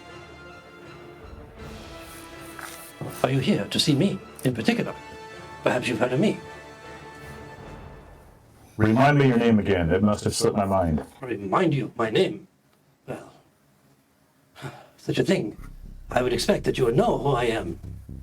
As a matter of fact, my name is on the outside of this tent. Did you not see it when you came in? I was I offended. thought I had a good perception, but I don't know. Maybe I missed it. Can I hear all this as it's transpiring? You can hear all this. Can I look at the name? Yeah, you can look. What's the name? You don't see a name. I mean, it's just passively. You don't see a name on the outside of the tent. I'm going to just jump Can I- in can I- and say right away, we were distracted by some homeless man bathing in the trough out there. That is not acceptable at all. And he turns around and calls over the one in the stable, but change out the water now. All of it. All of the water must be changed out. Immediately. And these young stable boys have very similar complexion and look as he does, with the darker skin and the darker hair. Very attractive people. I mean, you're kind of like, as you kind of look at it. This is a highly charismatic man, appearance-wise, for a human. You are hot. Yes, I know. I think so too, dear. I've completely lost interest in the tent, and I'm just staring at the water, waiting for it to be refilled. The boys rush out, and you see them just kind of, oh, as they go by you. But they start to chat amongst each other, talk like a pig, and move to, change out the water. Yeah, You see I them can- literally push the thing on the side. So the water goes streaming, now kind of pinkish liquid, into this muddy street, and then right it again, and I'll go off to get, buckets of new water. I point at the horse. You're going to have to wait. It's Jolo's time. So are you here to find out if the legend is true, that I am more beautiful than any Atlantean whom you might ever come across? Because I think I am. And you, my good friend, although you may be quite a looker yourself, I do not think you compare. I would certainly acquiesce. There's no comparison between the two of us. You easily win this contest. Good. That is the right thing to say. So yes, in this manner of friendship that we are developing now, I do have horses for sale. Are they nearly as fine as your olives or grapes that Tartessos is renowned for? They are, and I miss them deeply. It was a long time ago that I had to leave Tartessos. It was a time when of great anxiety for me. I am not one that would panic under normal circumstances. But you see, I was in love with the princess of a pirate king. He did not appreciate the fact that I was the most beautiful man in the world. And although his daughter was very much in love with me as well, I did not quite have the substantial income that he would require, or the line of work that he would want me to participate in. I'm not that type of Tortesian. Well, that seems like her loss then, dear. Why would that be? Because she couldn't get you. Oh, no. She must be very sad You are without you. confused, you good lady. I do, in fact, have her. She is my wife today. I stole her. Yay! But because of that, I am a wanted man in Tortesos. Oh, boo. Or at least I used to be. I don't know who the current pirate king is of that particular city. In any case, what were we talking about? Oh, yes. I am a very good-looking man. Might Hildy know who the current pirate king of Tartessos is with her knowledge of history? This was a long way away from 12 today. But roll a history. All right, I will. Since you are a learned individual, you might know something about Tartessos. 18. Yeah, not bad. What you do know is that there are several cities in Tartessos. They're all port cities. And then there are villages and so forth. You know Tartessos as basically slavers and pirates. All of the cities are free cities that are run by pirate kings. They call themselves kings. They change about as often as the wind blows from the north. And so a pirate king one day is not the pirate king the next, typically. They don't last very long. Although, there are some in some of the more in history anyway, some of the more powerful and influential pirate kings have managed to last, much longer than others. But who the pirate kings may be now, you have no idea.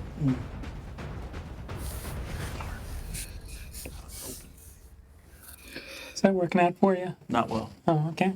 Nice. Ask him about horses. So, fine, most exquisitely handsome gentleman, about those horses. You still do not know my name. And you have been so rude as not even to ask what my name might be. What might be your name that we've so rudely missed? It occurs to me that I have not asked your name as well. So perhaps the rudeness runs in two directions tonight. Please, introduce yourself. I'm Hildy, dear.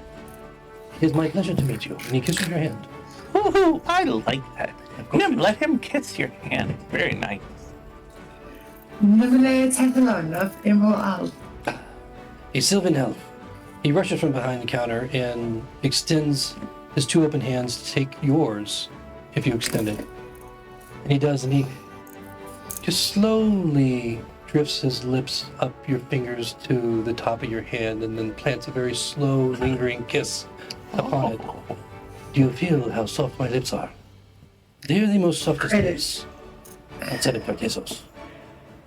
Extremely soft. Nim is trying very hard to stop an eye roll. It is very hard because this is an exceedingly attractive gentleman. Do that, Tim. And the rest of you, I assume that these are your companions, and they're here to serve you. This one must know, not your mother. She's not. You're not suppressing your glow. You, one of the mysterious ones. Of a day I have heard of you. I've never seen one. I am most impressed. Again, may I kiss your hand one more time? Could you do it the way you did hers, dear? That was very nice. Oh, It is much quicker. And then looks back at them and just kind of gives her a sly wink. And my Atlantean friend, what is your name then? Jorleth of House Oberlin, at your service. Jorlets of the House Overland.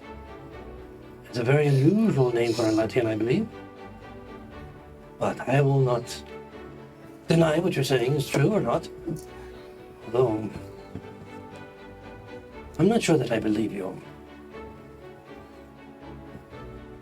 And the rest of you.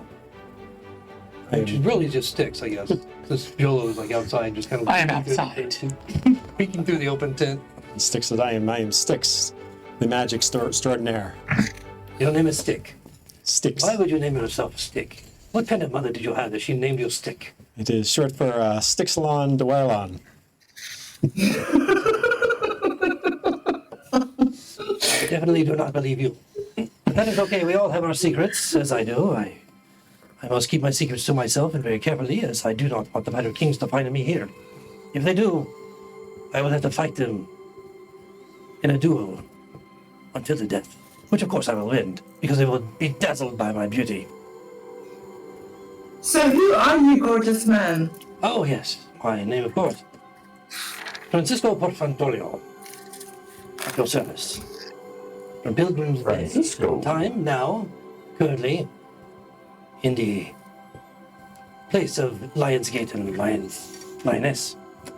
I will be traveling from here soon, I believe. What is going on that has caused all the ruckus? Oh, the queen was stolen by demons.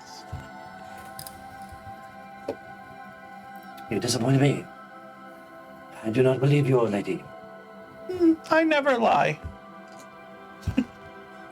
For some strange reason, I believe that when you say that. It's very confusing. I'm very confusing. You are in strange company, all of you. Human, elf, Atlantean, for a day. Why are you together as a group of people? Where might you be going next?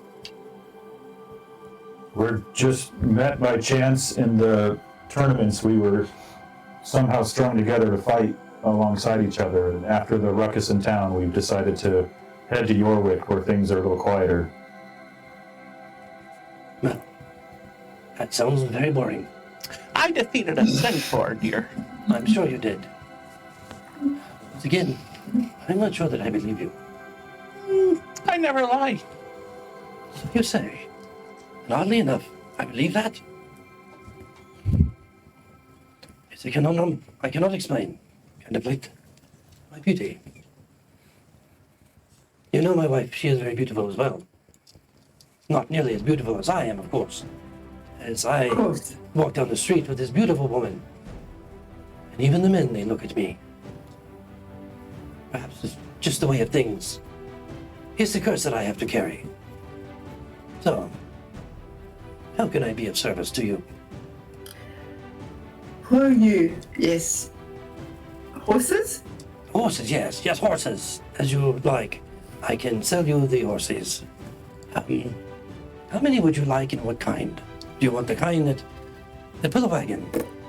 Or would you like the kind that you ride into battle? Or maybe you're looking for speed? Or maybe you would just like to look good on a beautiful horse? I believe speed would suit us the best, Francisco. I have some beautiful Tortesian stallions. I'm gonna whisper to Nihilus. Cheap horses. Do you have any fat ones that would be nice and comfortable for me? I don't like bumps. You want a fat horse?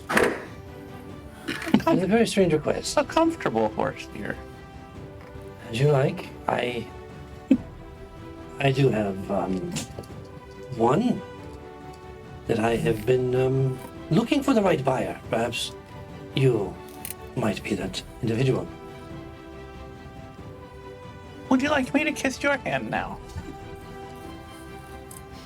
My hand has never been kissed by one of the dwarf a day. Of course I would. He Hi. extends it out. Hildy will try and replicate his kiss on Nim's hand. As he slowly withdraws it, you see this. You can see the reflection of moisture on the top of his hand. The tongue was completely unnecessary, but for what it's worth, it is certainly an experience I will not forget soon. Is it glowing his hand now? Does his aura rub off? Fine. Firefly. Apparently not. And now he seems to look a little uncomfortable. So let me find these horses for you. So in the player's handbook, I think they are in our shop book, shop handout. I think they are 75.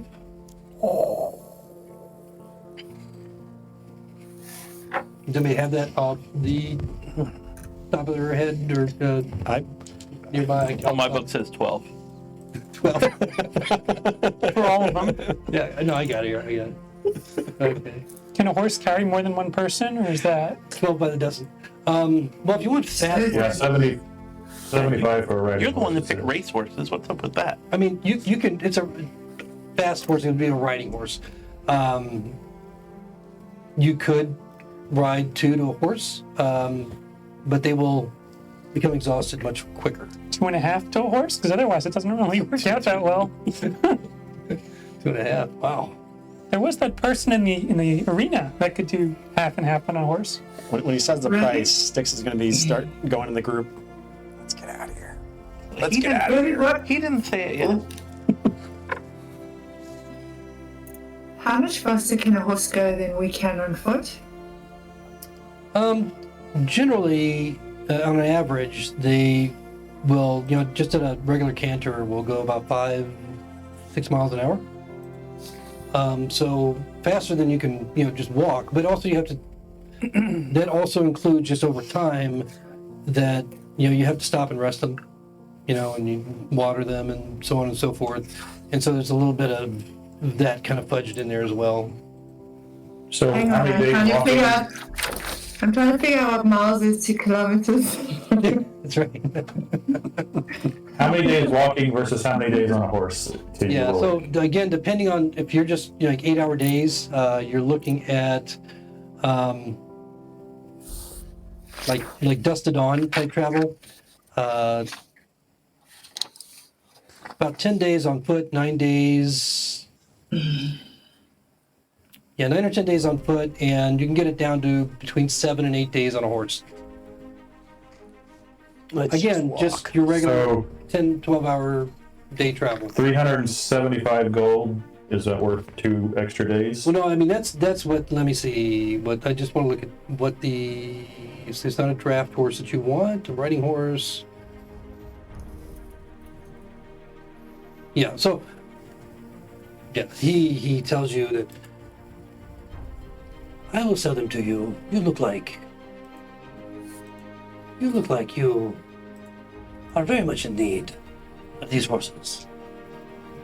How many would you like? Well, there are 5 of us. Don't forget my fat one. What's the fat one? But there are only 4 of you here. Strange. Is it one I'm of you? sorry, we do have one extra in our party who's outside waiting for us. An esteemed priest of Suna.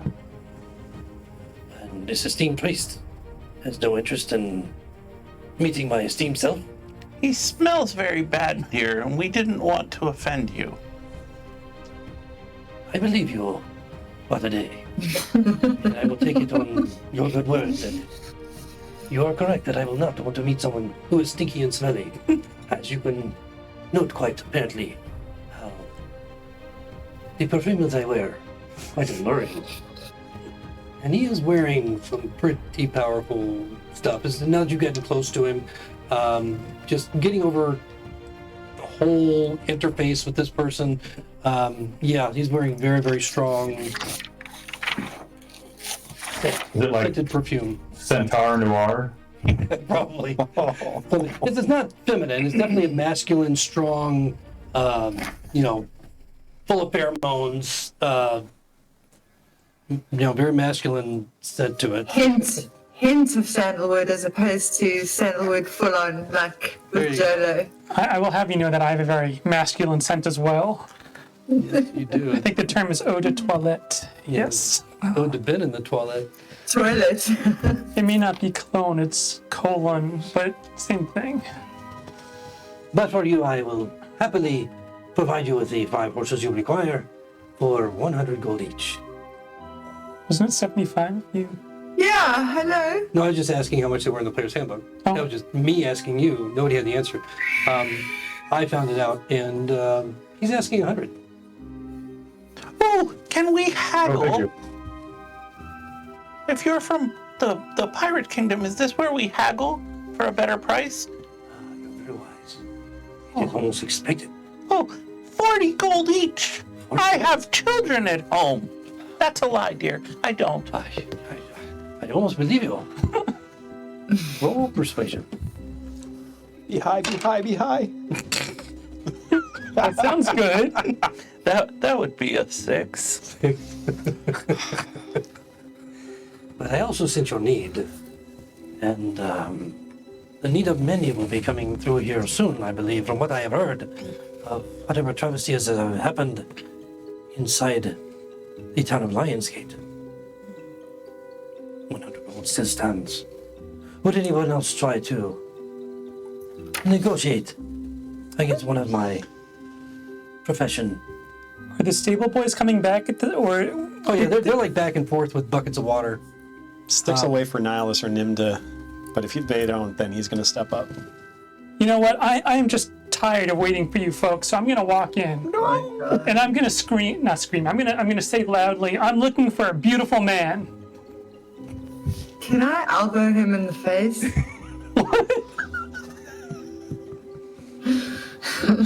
Yes, you may. Want to make a roll? Make an attack roll. Unarmed attack. That's literally an armed attack. Nim just went up a few levels and sticks his buck. 11. 11.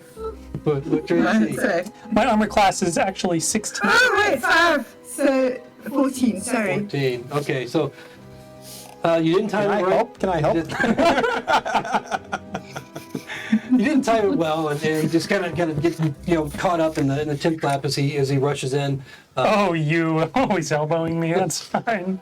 But there's about 10 feet distance from where Francisco is standing, and the front of the tent, of the tent itself that you're coming through. So he looks up, kind of startled at first. Oh, you must be the one that smells like the pig. And you, I have heard tales of your beauty. Are you Francisco? I am Porfantinio. I am pleased to meet. What is your name? My name is Jolo the Pink. I Yes. see. Your name represents you very well. Thank you. What is this pink that you? Well, as you know, I am or as you may know, I am a cleric of Suna, and I hold up my shield with a nice symbol on it. And I said, Recognize the symbol. I fought to protect the queen not that long ago when she was taken, and although I was not successful, I was stained with the blood of my enemies. I do not believe you. You know? Although you speak rather eloquently. Thank you. And he starts, although he's about 10 feet away, through the opening, the breeze is kind of, scent is starting to drift in a little bit. Anyway, I'm on a holy mission, and the sooner we can get some horses, the sooner we can leave you in peace. I'm sorry, I don't know what you're saying. I think he's saying the longer we stay here, the more your Can I tent just will take a moment, smell please? like him. Please ask your friend to step back out into the night, as I am unable to concentrate with Can sitting I, there in such a way. I'd like to make this up to you. Can I kiss your hand? No, you may not. Please go away. You know what? Me to If you don't come to a deal, I'll come back and I'll see if we can negotiate something better. roll a persuasion. Intimidation. Intimidation, nice. With advantage. Yeah, I'll give it to him. Nice. Because of the smell. Yes, because of the stink, and he's just like desperate at this point. You guys are kind of oddly grown used to it. Nice. Ooh. Intimidation plus 5, so 18 plus 5, that's high, right? Wow. That's Whoa. 23. 23. My stink Yeah, precedes nice. me. If you will leave right now, I will give them to you for 50 gold each. Please, just go. You'll give them to me, you're too kind. 50 gold each is what I will agree to. I point to Nihilus and I say, my manservant will take care of this. And I I walk don't out. believe you. I walk toward the back with my head held high. Outside, there are two young boys standing with the buckets, and almost on cue, they toss the water at you as you exit the tent. It's fantastic. And you find yourself drenched with water, and they start laughing and run away. That's actually good. Yeah. So I just stand Yay. there. There's a few people that are like, there's several people in the road, and they're all like, at first alarmed, and then like snickering as you're just standing there dripping wet, your mustache, your long black hair, the Sonny Bono look, like wet cat look, is. And then immediately they just, have this nauseous look on their faces as the scent hits them. It's still there? Oh, it's still there. But 50 gold each? Well As done. Jolo leaves, Yeah. Francisco seems a bit relieved. Well played, my friends. Well played. You have won the 50 day. gold, Nihilus. Let's do it. So, for 50 gold, you get 50 gold per horse, plus one that's a little fatter than the others. Yay. When Nihilus pays him, Styx is going to hold out his hand to Nihilus For what? for his share of the rest of the gold. Once we get outside, I'll hand it over. This is a lot of waiting. Blue. He's going to step away.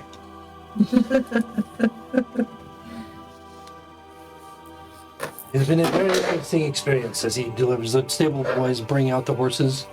They don't have saddles. They don't have reins. They don't have any of that. They're just barebacked horses. But they look as if they're in very fine condition. Obviously, he takes pride in keeping his animals very healthy and well fed and so forth. I will remember this day for the rest of my life. A strange group of very unusual people came in and they bested Francisco Porfantorio. in the game of negotiation. Despite my elegant and beautiful looks, I have been vested today. Do we To know? that, my hat is off, if I were wearing one, but I am not. So, you'll just have to pretend that I would have a hat to tip for you. Do we know how hard it's going to be to ride without a saddle, or do we need to? Yeah, it's not easy. I mean, all of you probably were trained or spent time on a horse, but with a saddle. Riding bareback is very different than with the saddle. It's hard to stay on comfortably. There's a lot of extra movement there, and it's hard to carry things with you. So yeah, you're probably going to be moving at a slow pace without the benefit of saddles. I guess I'll say how much for some saddles and tack and harness. So we negotiate again, do we? Jolo! All right, do not call these men. Do not call these men. I will give you a very, very fair deal. So if you let's see, what is the cost of all that? Saddles are 10. Saddlebags are 4. Tack and harness. So you're looking at the 3 different columns. That's the normal price. Okay, so he'll give you the cheap price on that, Cheap? just for the not bringing Joe back and renegotiate. Okay, 8 for saddles, 8 each. And what's their tack and harness? So if it Timber. works out just like 15 gold each, for everything, the saddlebags, the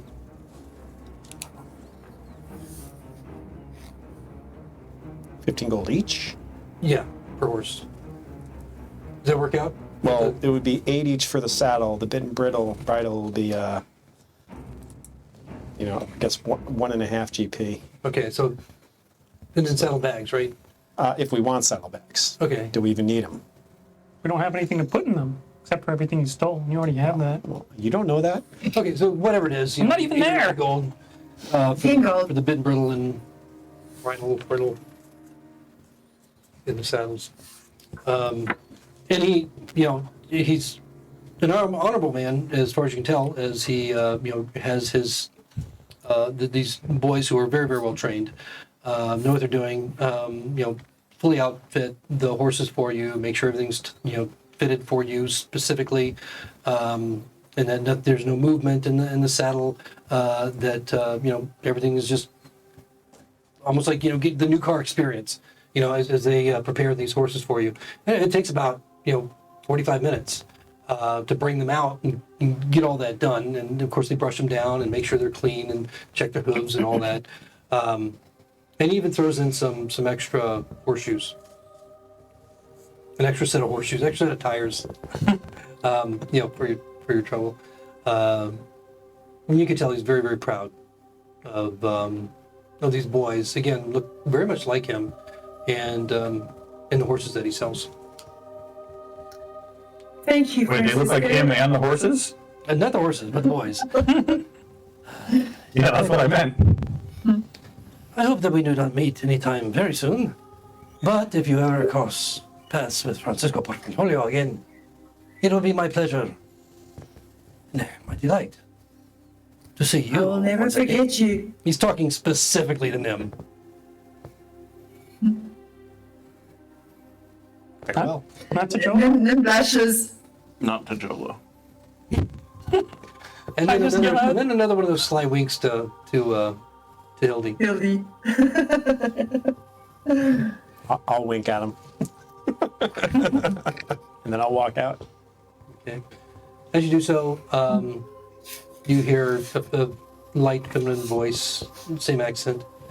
Francisco, are we done for tonight? Yes, we are, my dear. We can retire. The boys will take care of the rest. And you see, any of you that glance back, you see this absolutely beautiful olive-skinned woman, tall, long, dark, flowing hair, these big brown almond-shaped eyes, the long lashes. She's wearing almost like a crown, but it's not a crown. It's just more of a loop with a gem on it, and long emerald green flowing gown, almost exactly the same color as Francisco's poofy shirt. And she looks, I mean, they're both human. They're probably in their, 30s, early 40s. But the exceptional, obviously taking care of themselves as well as they look. Power couple.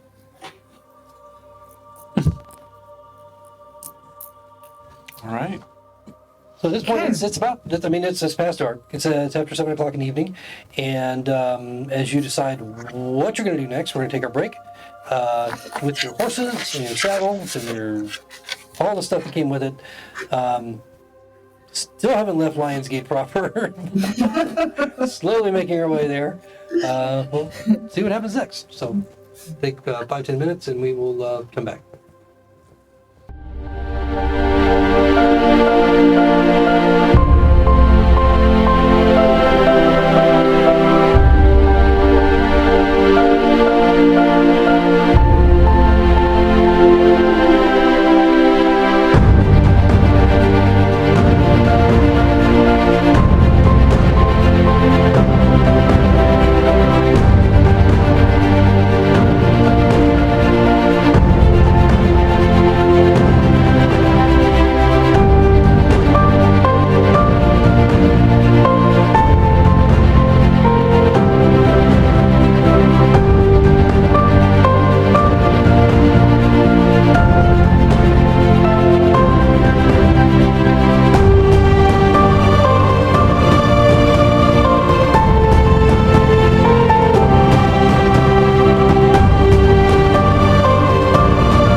All right, so welcome back, everyone, from our quick break there as we press on through Lionsgate and perhaps make it out of the city before too long.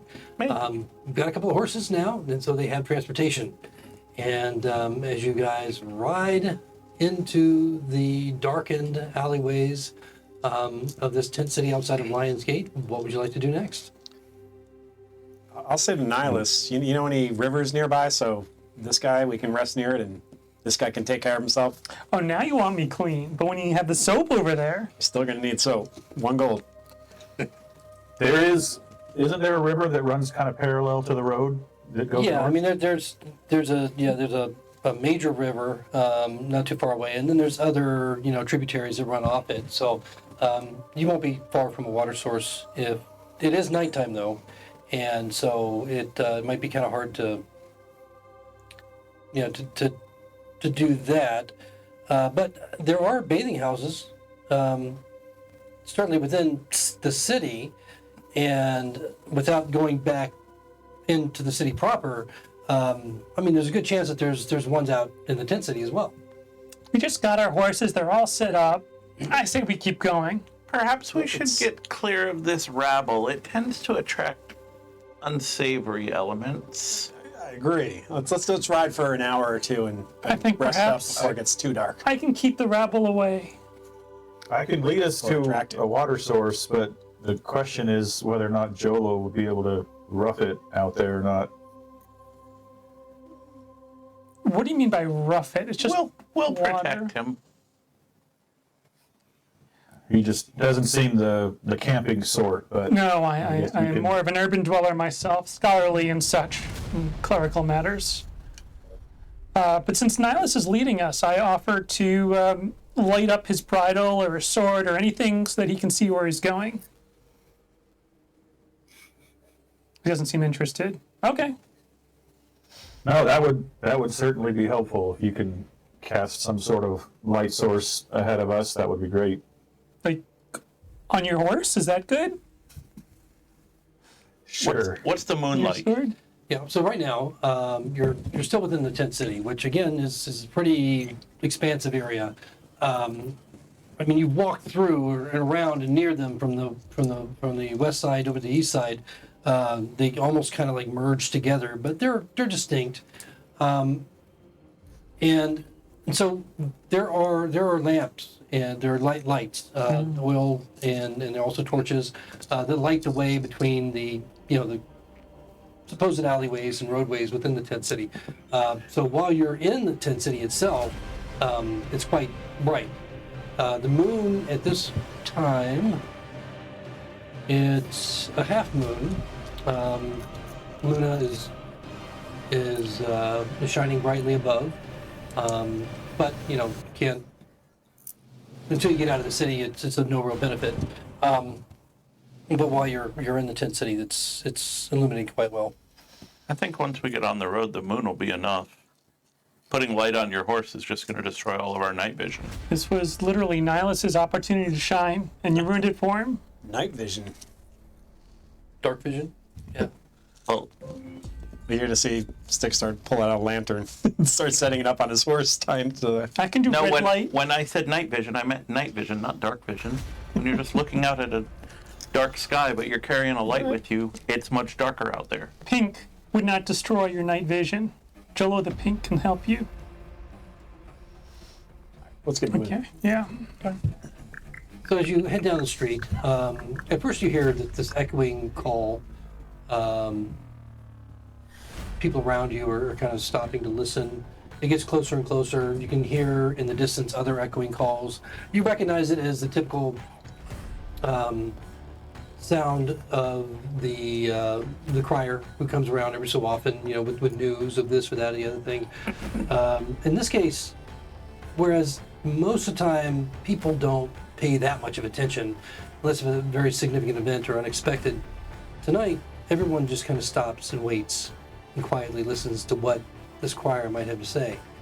And as he gets closer, you can make out what the boy is saying as he speaks in this loud,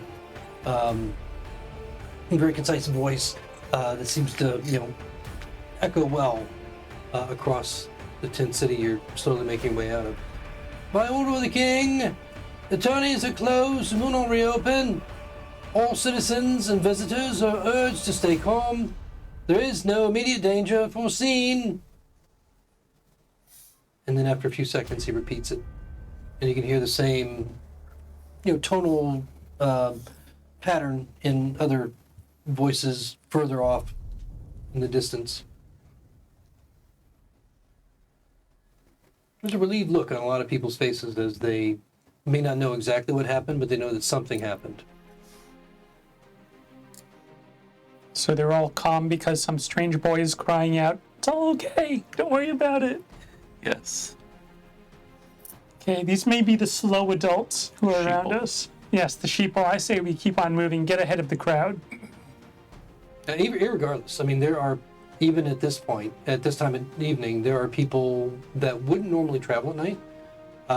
There's a lot of people that are still packing up and still hitting the road, going in the direction you're going or other directions.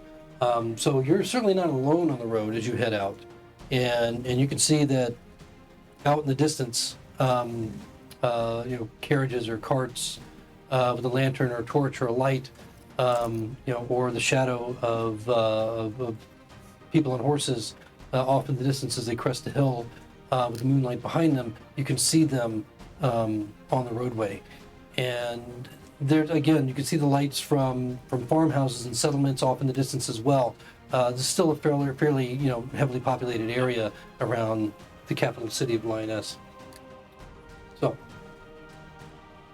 Do you like the idea of traveling with others, especially those with carts? Have you heard the parable of the cart? No. In the Book of Reason, it is said that one must not need to outrun the robbers. One must only outrun the carts. So let us go. Let us follow the carts. All right. What if one of the robbers are running along with you? Sometimes the robber could be in a cart himself. There are a lot of different mysteries here, but general wisdom, I've been, Styx is gonna look at Nim. I'll just stop there. Look right at Nim. Nim's just gonna keep moving her horse forward. all right. So how long would you like to travel during the night? Well, are we staying on the road or are we going towards the river? It's up to you. Are you River feeling sounds tired? Let's ride for an hour on the road and then we'll cut across the river. And Yeah, up the, agreed. the horses are fresh. I mean, Yeah. Yeah, but Jolo's not. I'm For getting all used to people it. know, it's the horse getting that used to smells. Right? There's they not smell a smell horse, like it's the I horse can that get used smells. to. Is it summer? Is it? Yes. How hot is it out? What's Yeah. the? Well, you're also the time period is such that you're living toward the end of the Younger Dryas, which is the last mini ice age. So even though it is summertime, gets quite cold. For that matter, right now, during the day, it might get up into the 70s on a warm day. At night, it can get as low as 9, 10 in the summertime. If you got at the extreme, in this particular geographical area, there's not a lot of snow and precipitation that you're aware of, in this area during the summertime. But in the winter is tough.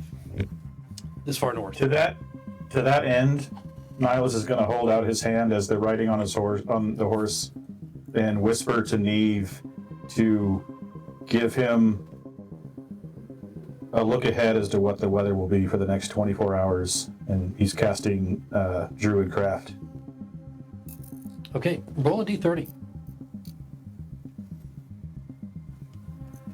6. So your prediction, The sun will come up tomorrow. That's good.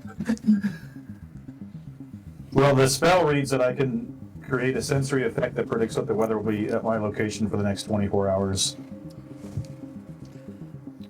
yeah, so your location is currently right here.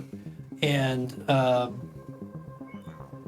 which, you can reasonably extend out a pretty good distance. That during the day tomorrow, it's going to be, I guess, the equivalency of somewhere in the low 50s, and that you don't expect there to be a very strong wind or breeze from the north. It's always the wind from the north that brings the cold. And so you think tomorrow is going to be what you would consider a temperate day. And then the night, it'll get a little bit more chilly, maybe down to like the equivalent of, high 20s, low 30s. But it's going to be clear with no precipitation and low winds. So he'll call back to the rest of the group and say, I believe we'll have fair weather for the evening and tomorrow, so looks like we have clear skies ahead. Yeah, it's perfect traveling weather. I mean, Can I do some investigation? on your horse? No, on my party, because I'm just thinking about this. Two of them have fought to the death, essentially twice. Hildy has been smacked down by a centaur into the ground. By a, No. By a horse? By some I kind think it of was a small big, child that ran Knocked past her down in and the then crowd. trampled by a crowd, I think. Yeah. It was a a crowd. smelly surge. crowd, I believe was the It term. was a surge of a So crowd. I'm just wondering, are they all like minty fresh and I'm the only guy here? Yes. Because I'm feeling very self-conscious right now. Yes. You're pretty rancid. You're alien goo, basically. I'm just saying, they didn't just wake up a couple minutes ago after a lengthy shower. I don't know why they're taking shower, when they're sleeping, but You're the I don't think only- it's just me. You're the only one.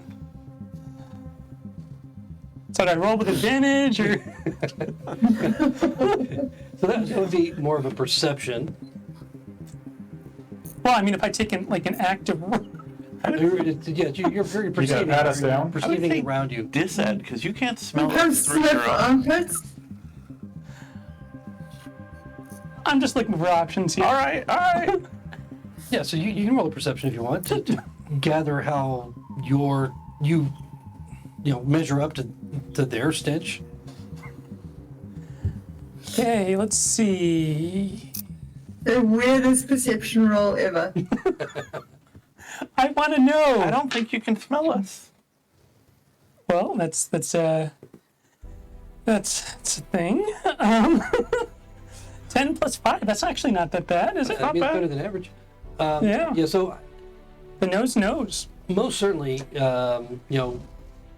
stench that you carry is rather.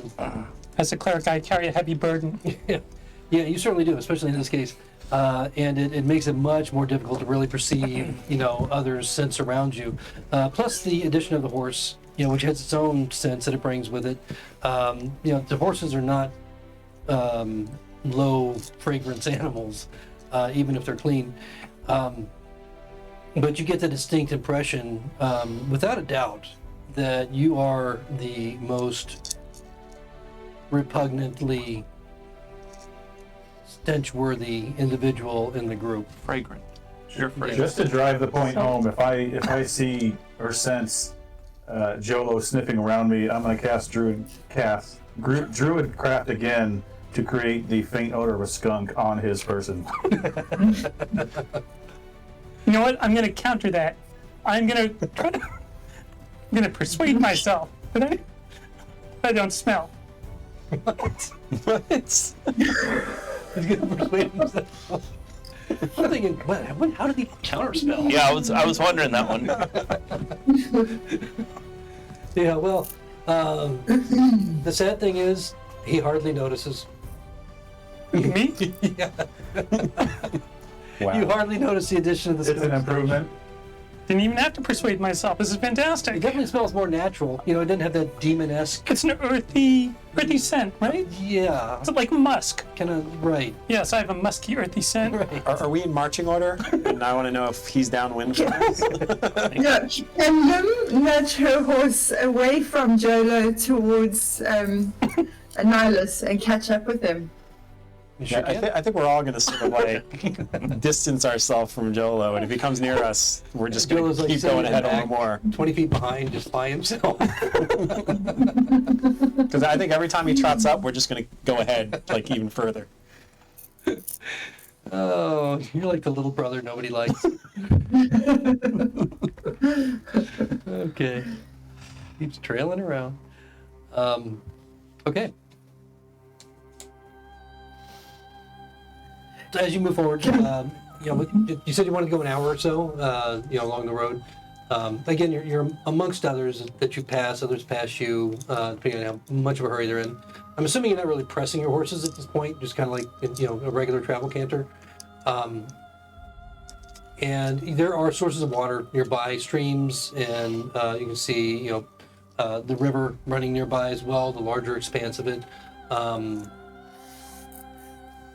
Even through the darkness, there are wayside inns that you can stop at as well that offer beds for the night. They're not large places, small places, but you already know that these are typical dwellings that you'll find on most major roads throughout the kingdom, and mostly within 100 miles or so of a larger city. How far you want to go before you stop for the night, or Are we tired or? Well, if they're in, anybody that we has should just stop fallen at to an zero inn. during this day has one level of exhaustion. So yeah, some of you are definitely That would be more tired than 3 of us. Yeah. But you've been dealing with. I haven't really let it affect you at this point because the adrenaline's been rushing. A lot of things have been going on. But now that you guys have calmed down and you're in the travel mode that you're in, you're definitely feeling it. Especially those that have gone below zero or gone to zero. I'm getting sleepy. Let's set up camp. Let's find the Or water. do we want to stay at an inn? I'm sure they have baths just as well. Our money is pretty precious. We can save it and buy some more soap that nobody else seems to be sharing. 1 gold. I might not let him in the way he smells. Let's set up camp. That's more than comfortable for me. Find us some water, Nihilus. A good spot. Anybody that wants to, you can roll a survival. Just keep an eye out for a good place to camp. Ooh. Sticks isn't even going to look. He's just going to wait for No. Nihilus. 21. 21. 18. Okay. 14. All right. Not bad for a city boy. Hildy spots the area first, and Nihilus right afterwards. A nice grassy patch. You can see that this has a dirt area with around ring of rocks. This has obviously been a camping ground before. You can see that there's a fresh water stream just down the hill on the opposite side of the road that is within easy and comfortable walking distance. There are a few trees around where you can tie your horses. So very, very good area to camp. That's been used quite often. And surprisingly, nobody's here. But in the distance down the road, you can see steady lights where people, as it's getting about 8, 9 o'clock in the evening at this point, steady lights that other people and fires in the distance. Other people are camping as well along the road. Be sure to bathe downstream, You mean where you won't be watching? where we won't be drinking. If this water was good enough for the horses, I don't see how it's not good enough for you. I'm going to run down the hill before he gets there and fill up my water skills. Somebody's gonna be rolling con save. Okay. So you guys set up camp? Yes. Yeah. Yeah, Nihilus will maybe go off for a few minutes and try to hunt some rabbits or game or something. Okay. Yeah. Go ahead and roll a survival. And anybody else do anything? Everybody else is going to see Sticks set up an actual tent that he brought with him. Oh, okay. It's a 2-person tent, Very but nice. he goes in and does not let anybody else. Very nice. 22 survival. Yeah, so you managed to find a few night creatures around that you can tag and bring in to but that were low enough that everybody would be fully satisfied if you wanted to share. You building a fire? Thinking about it. Sure. I can, well, assuming there wasn't one built while I was out hunting, I can make one happen really easily. Yeah, we can make. I'm assuming it's pretty cold, right? It's, you said It is, 20s yeah. or something? Tonight it's going to get down into the low 30s. Yeah. I mean, you can feel it. It's already getting cold. Maybe I shouldn't bathe. I might catch hypothermia unless I could perhaps stay in a tent. I'd like to persuade him to bathe.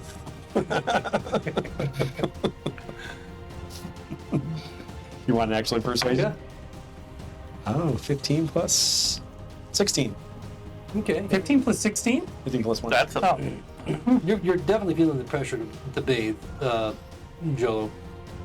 As you're pretty much being, maybe with spoken or unspoken words, being invited not to stay in camp with the rest of the group. So it's up to you. How rabbits do. I suppose if they're going to build a fire, then I could dry off near the fire. So Just like Jolo work. maybe maybe not that close to the fire. Unless we push him in. Okay, I suppose I could, cleanse myself a bit of the day's ride, and then I will be the freshest smelling amongst them, I believe, right? Well, I mean, you get still on gotta the wash your screen. clothes. Yeah, Well, I'll be wearing them, so they'll be clean as that's I- your idea of a bath. That's just jumping in. Well, I mean, to a it fashion. works. Bathing technology was not as advanced as it is in No. later eras. That is true. Yeah, I mean, so bathing in the icy cold, frigid water. Before I do, can I try to persuade this guy to give me some soap? You can try. Yes, I can, and I'm gonna fail miserably. What would I roll to, An anti-persuasion.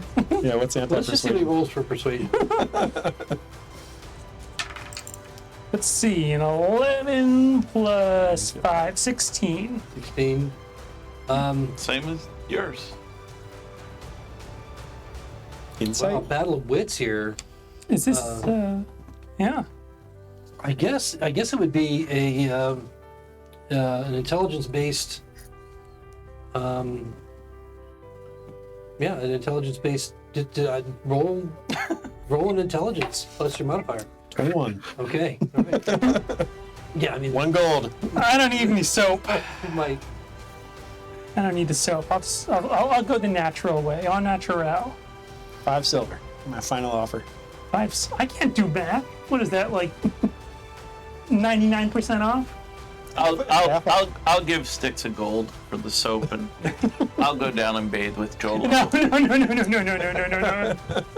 Hildy has soap then. First of all, that's 10 gold, and second of all, no, I think I'll just use water, and you'll have to live with what you've done. Hildy takes her soap and goes down to the river. okay. Jolo will wait till she comes back. It's even colder and more frigid by the time you go down. I've heard about Hildy. She's pretty frigid. She's warming up to you though. So I mean, Hildy comes back, fresh as rain. You do your best. I mean, you jump in, you try and scrub the pink gelatin-like leftovers from these creatures off. You're not as successful cleaning the clothes, but just the soaking in the water for a long period of time definitely does help in reducing the scent to a more manageable level. So, people that are right next to you are still going to get a hint of it, but more than a hint, I would say. But for the most part, aside from the coloration, it's not a hazard. It demonstrates that I'm a working man, working cleric, man of the people, Something like or the that. horses, man of something. Are you guys setting up a watch for the evening, or just all going to sleep? I have trouble sleeping, and I wasn't knocked down unlike some of my lesser companions, so I will offer to take the first watch. Okay. I'm going to walk up to Nihilus and say, you got that gold for us? Yep, I was just waiting till we found a moment of peace and quiet, and I will hand him his 40 gold share. Just him, or, How much was it? 40 after the horses and the And the gear. gear. can we assume we all get 40, or just this guy? That is the equal share. So are you giving us the gold? Yep. Or do I have to wait till you fall asleep? Assuming everyone's in one place at the same time, he'll hand out 40 gold to everybody. Okay. So Hildy's gonna go to sleep. Watch order, you're going first. Yeah, if anyone wants to join me, that's fine. Otherwise, I'll just, go alone like usual. I'll go last. I like the sunrise. I'll go last too. Okay, so generally 3 watches during the night, so that everybody gets a full 8 hours if they need it. And I'm drying off near the fire, I assume. Okay. Yes. I don't want to get pneumonia. All right, so we go. I'm just gonna see what Nyla says because she's gonna try and get a watch with him because she needs to chat to him. Okay. Well, we got Jello on first, and we have Hildy and Styx on third. Do you want to take second? Yeah, if Nyla's does. Sure. Okay. What am I, chopped liver over here? You smell like chopped liver, Yeah, actually. you're all by yourself on your first watch. Yeah, that's why I didn't want to go with them. Some would say that when you have warriors around, you wouldn't want a priest guarding the camp, but hey, hopefully so go- Suna will oblige. Go ahead and roll a perception for your watch. That looks good. A natural 1. Awesome. +5. Yeah, it's still that one. Yeah. So about an I hour warned you. after everyone has kind of relaxed and eaten the bounty that Nihilus has brought in, everybody is washed as well as they can. Jolo drying by the fire. The rest of you trying to get some well-needed rest. Jolo, as you sit there in the quiet, listening to the night sounds, buzzings here and there, it starts to seem really loud in your ears. That it's quiet. It's so quiet that it's loud. Your ears have this slight ring in them, and you can hear the echo of voices from other campsites, not close by, but down the road a bit. You can't actually see other people at their camps, but you can see the flicker of fire through trees and in the glow over a hill. As you sit there, you swear from behind you somewhere, maybe down the hill where the stream is, what sounds like a whispered,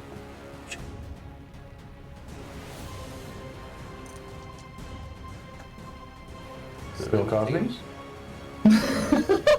Is it like a male voice or a female hard to voice? tell. It's just so quick and just unexpected. It's It's not like Cholo. It's Jolo with a J. you can debate that in your mind. One would I make am. sense, the other one not so much. I already have, 4 followers up here. Why would I go down for 1 follower? Do I feel a yearning A yearning for for this voice, or I just hear it and then I can make up my own mind? is this a sexual thing or Do you want it to be? I don't know. no? Just saying, yearning is quite a very expressive.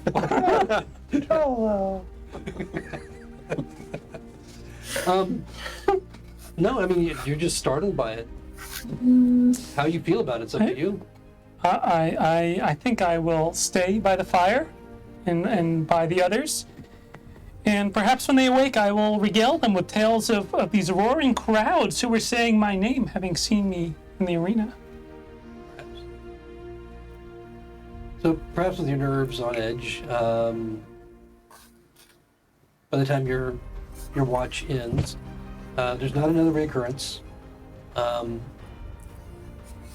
You're reasonably dry, and Nim and Nihilus, they stir and come toward the fire, not sitting probably next to you, but maybe on the other side. As there's still a little bit of that, lingering scent there. As we go into the second watch, do you retire? Am I still pink, by the way? Oh yeah, your clothes are definitely pink. Okay, just checking. Because I wouldn't want to call myself Joel of the Pink if I were No. wearing white. Yeah, unless you have a way of divining or somehow, summoning Clorox, they're going to be pink until you buy new ones. Or a good prestidigitation spell. Yeah, I don't have that. I'm thinking about casting a different color light on myself. But you could multi-class into wizard if you'd have one. Or I could just, buy new clothing. Seems like it might be easier. There are ways. And yes, multiple ways. Yes, I think I will retire with a job well done. Okay. And I'll mention, by the way, the people saying my name, just so that they keep a lookout. If anyone else wants my autograph or, all but one of the people got my autograph on the way over. So there's that. Night. Remember that dead stare you got from that warrior that came out of the stable? That's kind of what you're getting across the fire right now. Is this what we work up to? I swear. I gave him the finger gun and just kind of hit off. Finger bow and arrow, I mean. Yeah. So I guess Then Jolo if- crawls off to some hole. No, I'm still wet. I'm going to be near the fire. Oh, okay. You're just bedding down by the fire. I got you. Yeah, plus it'll help keep them up. All right. So we go into the Nim, second if watch. something- Is If something were to happen to him during the night, I would not blame you. all right. So for second watch, Nim and Nihilus, both of you roll a perception.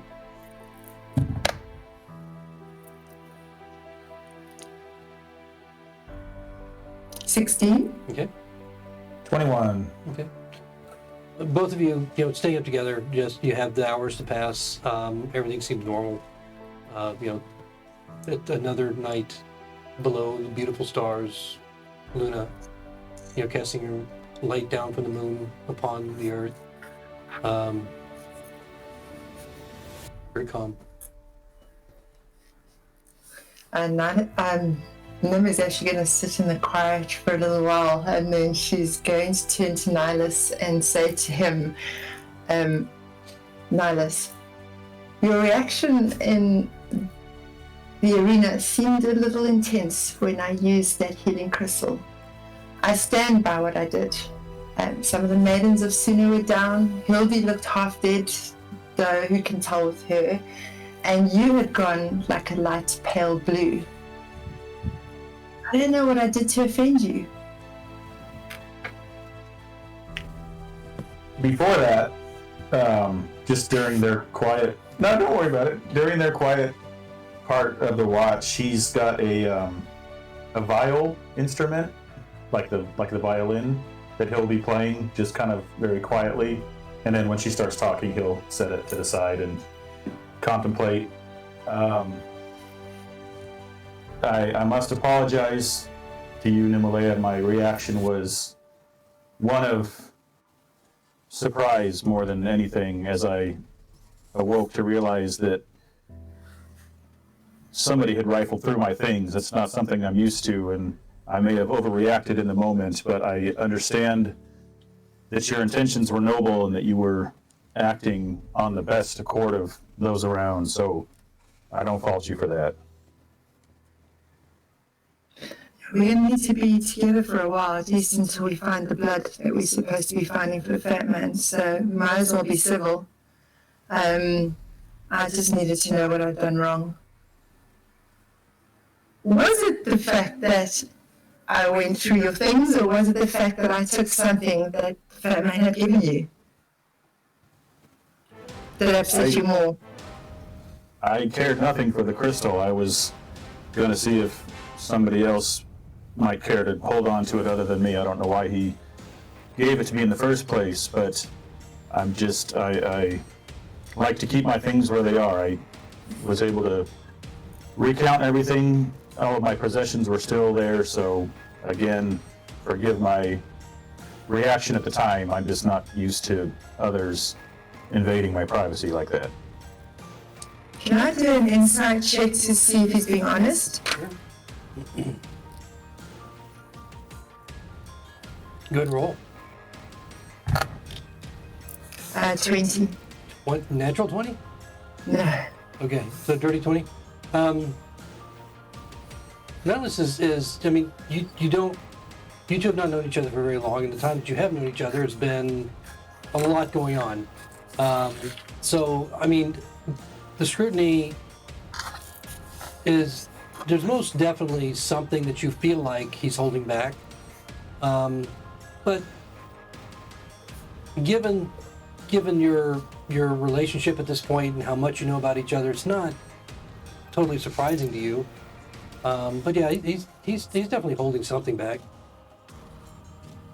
Okay. I'm just gonna take some jerky out of my bag and hand it to him and sit there in silence for a while. Okay. All right. I'll take it appreciatively, and I'll go back to playing my little violin.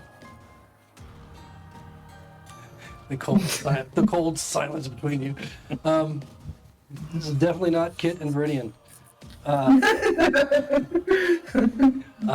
The second watch ends, and then Styx and Hildy emerge into the cold early morning to take their watch. Go ahead and roll perception.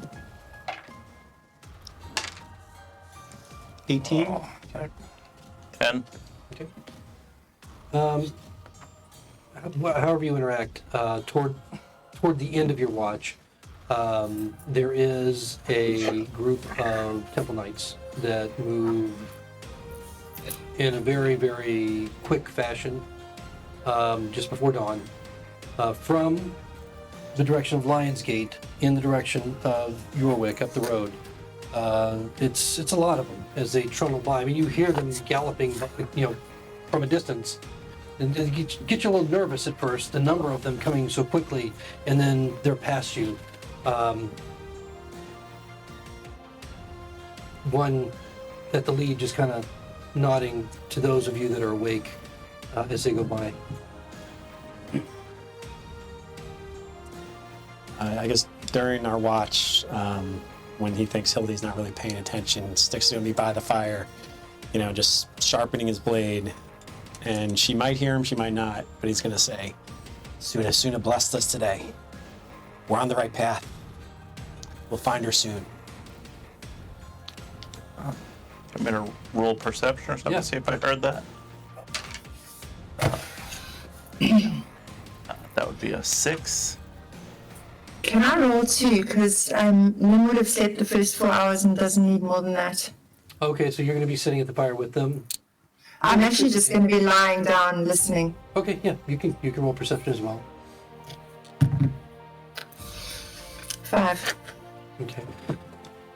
The rogue wins again! Yeah, I mean, the sound of the fire and is the crackle and the pop. Maybe it's time to add some more logs. Kind of drowns out. And you're lost in your thoughts anyway. And he says it quiet enough that it doesn't really.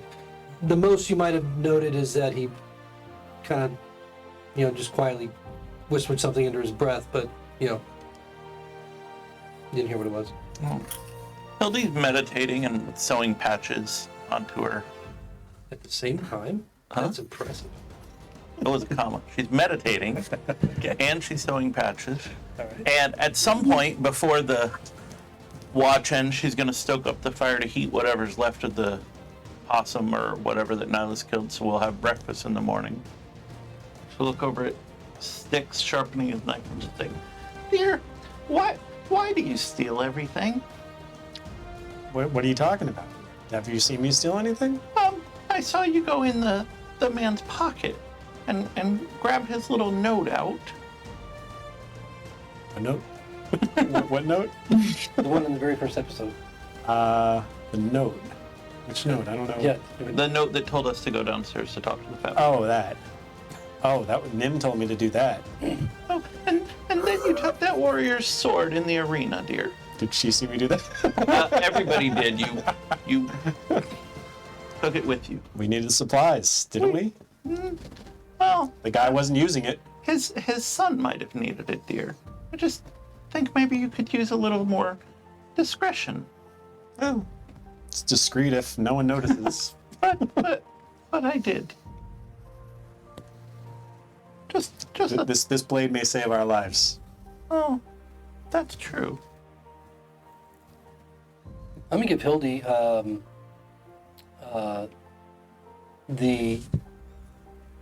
she's gonna win the battle of shame here. And, it's almost like this is your grandmother that's just shaming you for the candy or the cake or whatever. You definitely feel that, if nothing else. Styx is going to say to her, trying to change the subject. Do you know what the initials HMM in the Kingdom of Lioness mean? Do I? Roll an insight. Insight or history? No, this is more of an insight. All right. 14. Yeah, no, you have no A idea. heavy-set man. Hildy's mighty magic. Oh, I don't believe in magic, dear. I heard it somewhere. I think I heard the prince mutter it under his breath. Oh. Oh, perhaps it could be part of our adventure. We could discover it together. Maybe ask the others. They might know. Okay, she'll boot Jolo in the leg. Jolo! I'm sleeping here. Jolo! Wake up! Do you know what HMM means? Oh!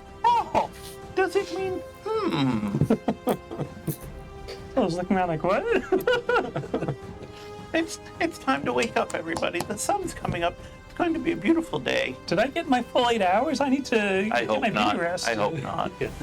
You all would have gotten the required rest that you need before the day begins. And just as Nihilus predicted, it begins to warm up a little bit as the sun comes up, Suna bringing back the orb of light into the sky slowly, and kissing your sister once again as she bids her a good night. Luna departs the skies, and this is the kind of normal thing that you grew up with.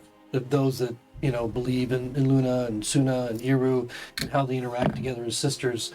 These are kind of the stories that you were brought up on, so those are the kind of things that go through your mind, just anecdotally as you witness these events. And so, just as Nihilus predicted, it looks like it's going to be a beautiful, clear day, a beautiful day to ride. Nim, you would have noticed the Temple Knights going out, going by as well, and maybe just before dawn, that Nihilus and Jolo might have slept through because of their complete exhaustion and just being so tired after such a long day. But it was notable to you as well. The haste and urgency that they were passing by, and as you prepare to begin a new day, traveling closer to your destination, to the north, we will end session 3 and pick up on that in episode number 4. Yay. Thank you very much, everyone. Didn't have a lot of combat going on that one, but had a lot of great RP that hopefully everybody enjoyed. Who knows what this crazy crew will get into next week. Have a good night. Thank you. Level 2. Oh, yes. We wake up level. Yes, that's absolutely. Thank you, Kim, for reminding me. That yes, as you complete your long rest, all of you have finally achieved level 2. Magic. Yeah, magic, right? Level 2. So you guys will have a little bit more to give next Hooray. week. And fresh morning possum. That's right. Can't pass that up. Did you say you call possum? I missed that. He said a night critter. It might as well have been a possum. Yeah, why not? Armadillo? I don't know. Raccoon? Right. All kind of in the same level of, Giant rat? Yeah, exactly. Thanks, everybody. See you next week. Good night. Cheers.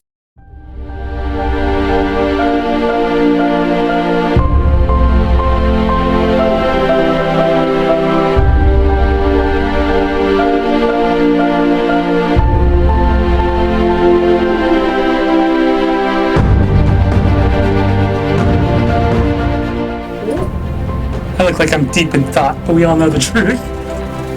Oh, there we go. There we go. I'm still frozen. No. Quick, the DM can't do anything. Let's take them all off the board. And then I'm I stuck. did kill that other one. You tried to dead. No, but we're not counting. No, he didn't. I did. I rolled the 10. No, Oh, okay. no. Well, that last little bit, it sounded like one of you guys had a squeaky chair. Yeah, a lot of creaking and Yep, that's it. I'm always If muted. only there was like some button you could press when you wanted to talk. you have WD-40 over there, Kim, or something like it? Find something. I didn't realize it was me. Yeah, I turned mine upside down today and sprayed the shit out of it, and I'm not getting any creaks out of it anymore. It's just rolling. I will order it. It's been a stressful fucking night, Jesus.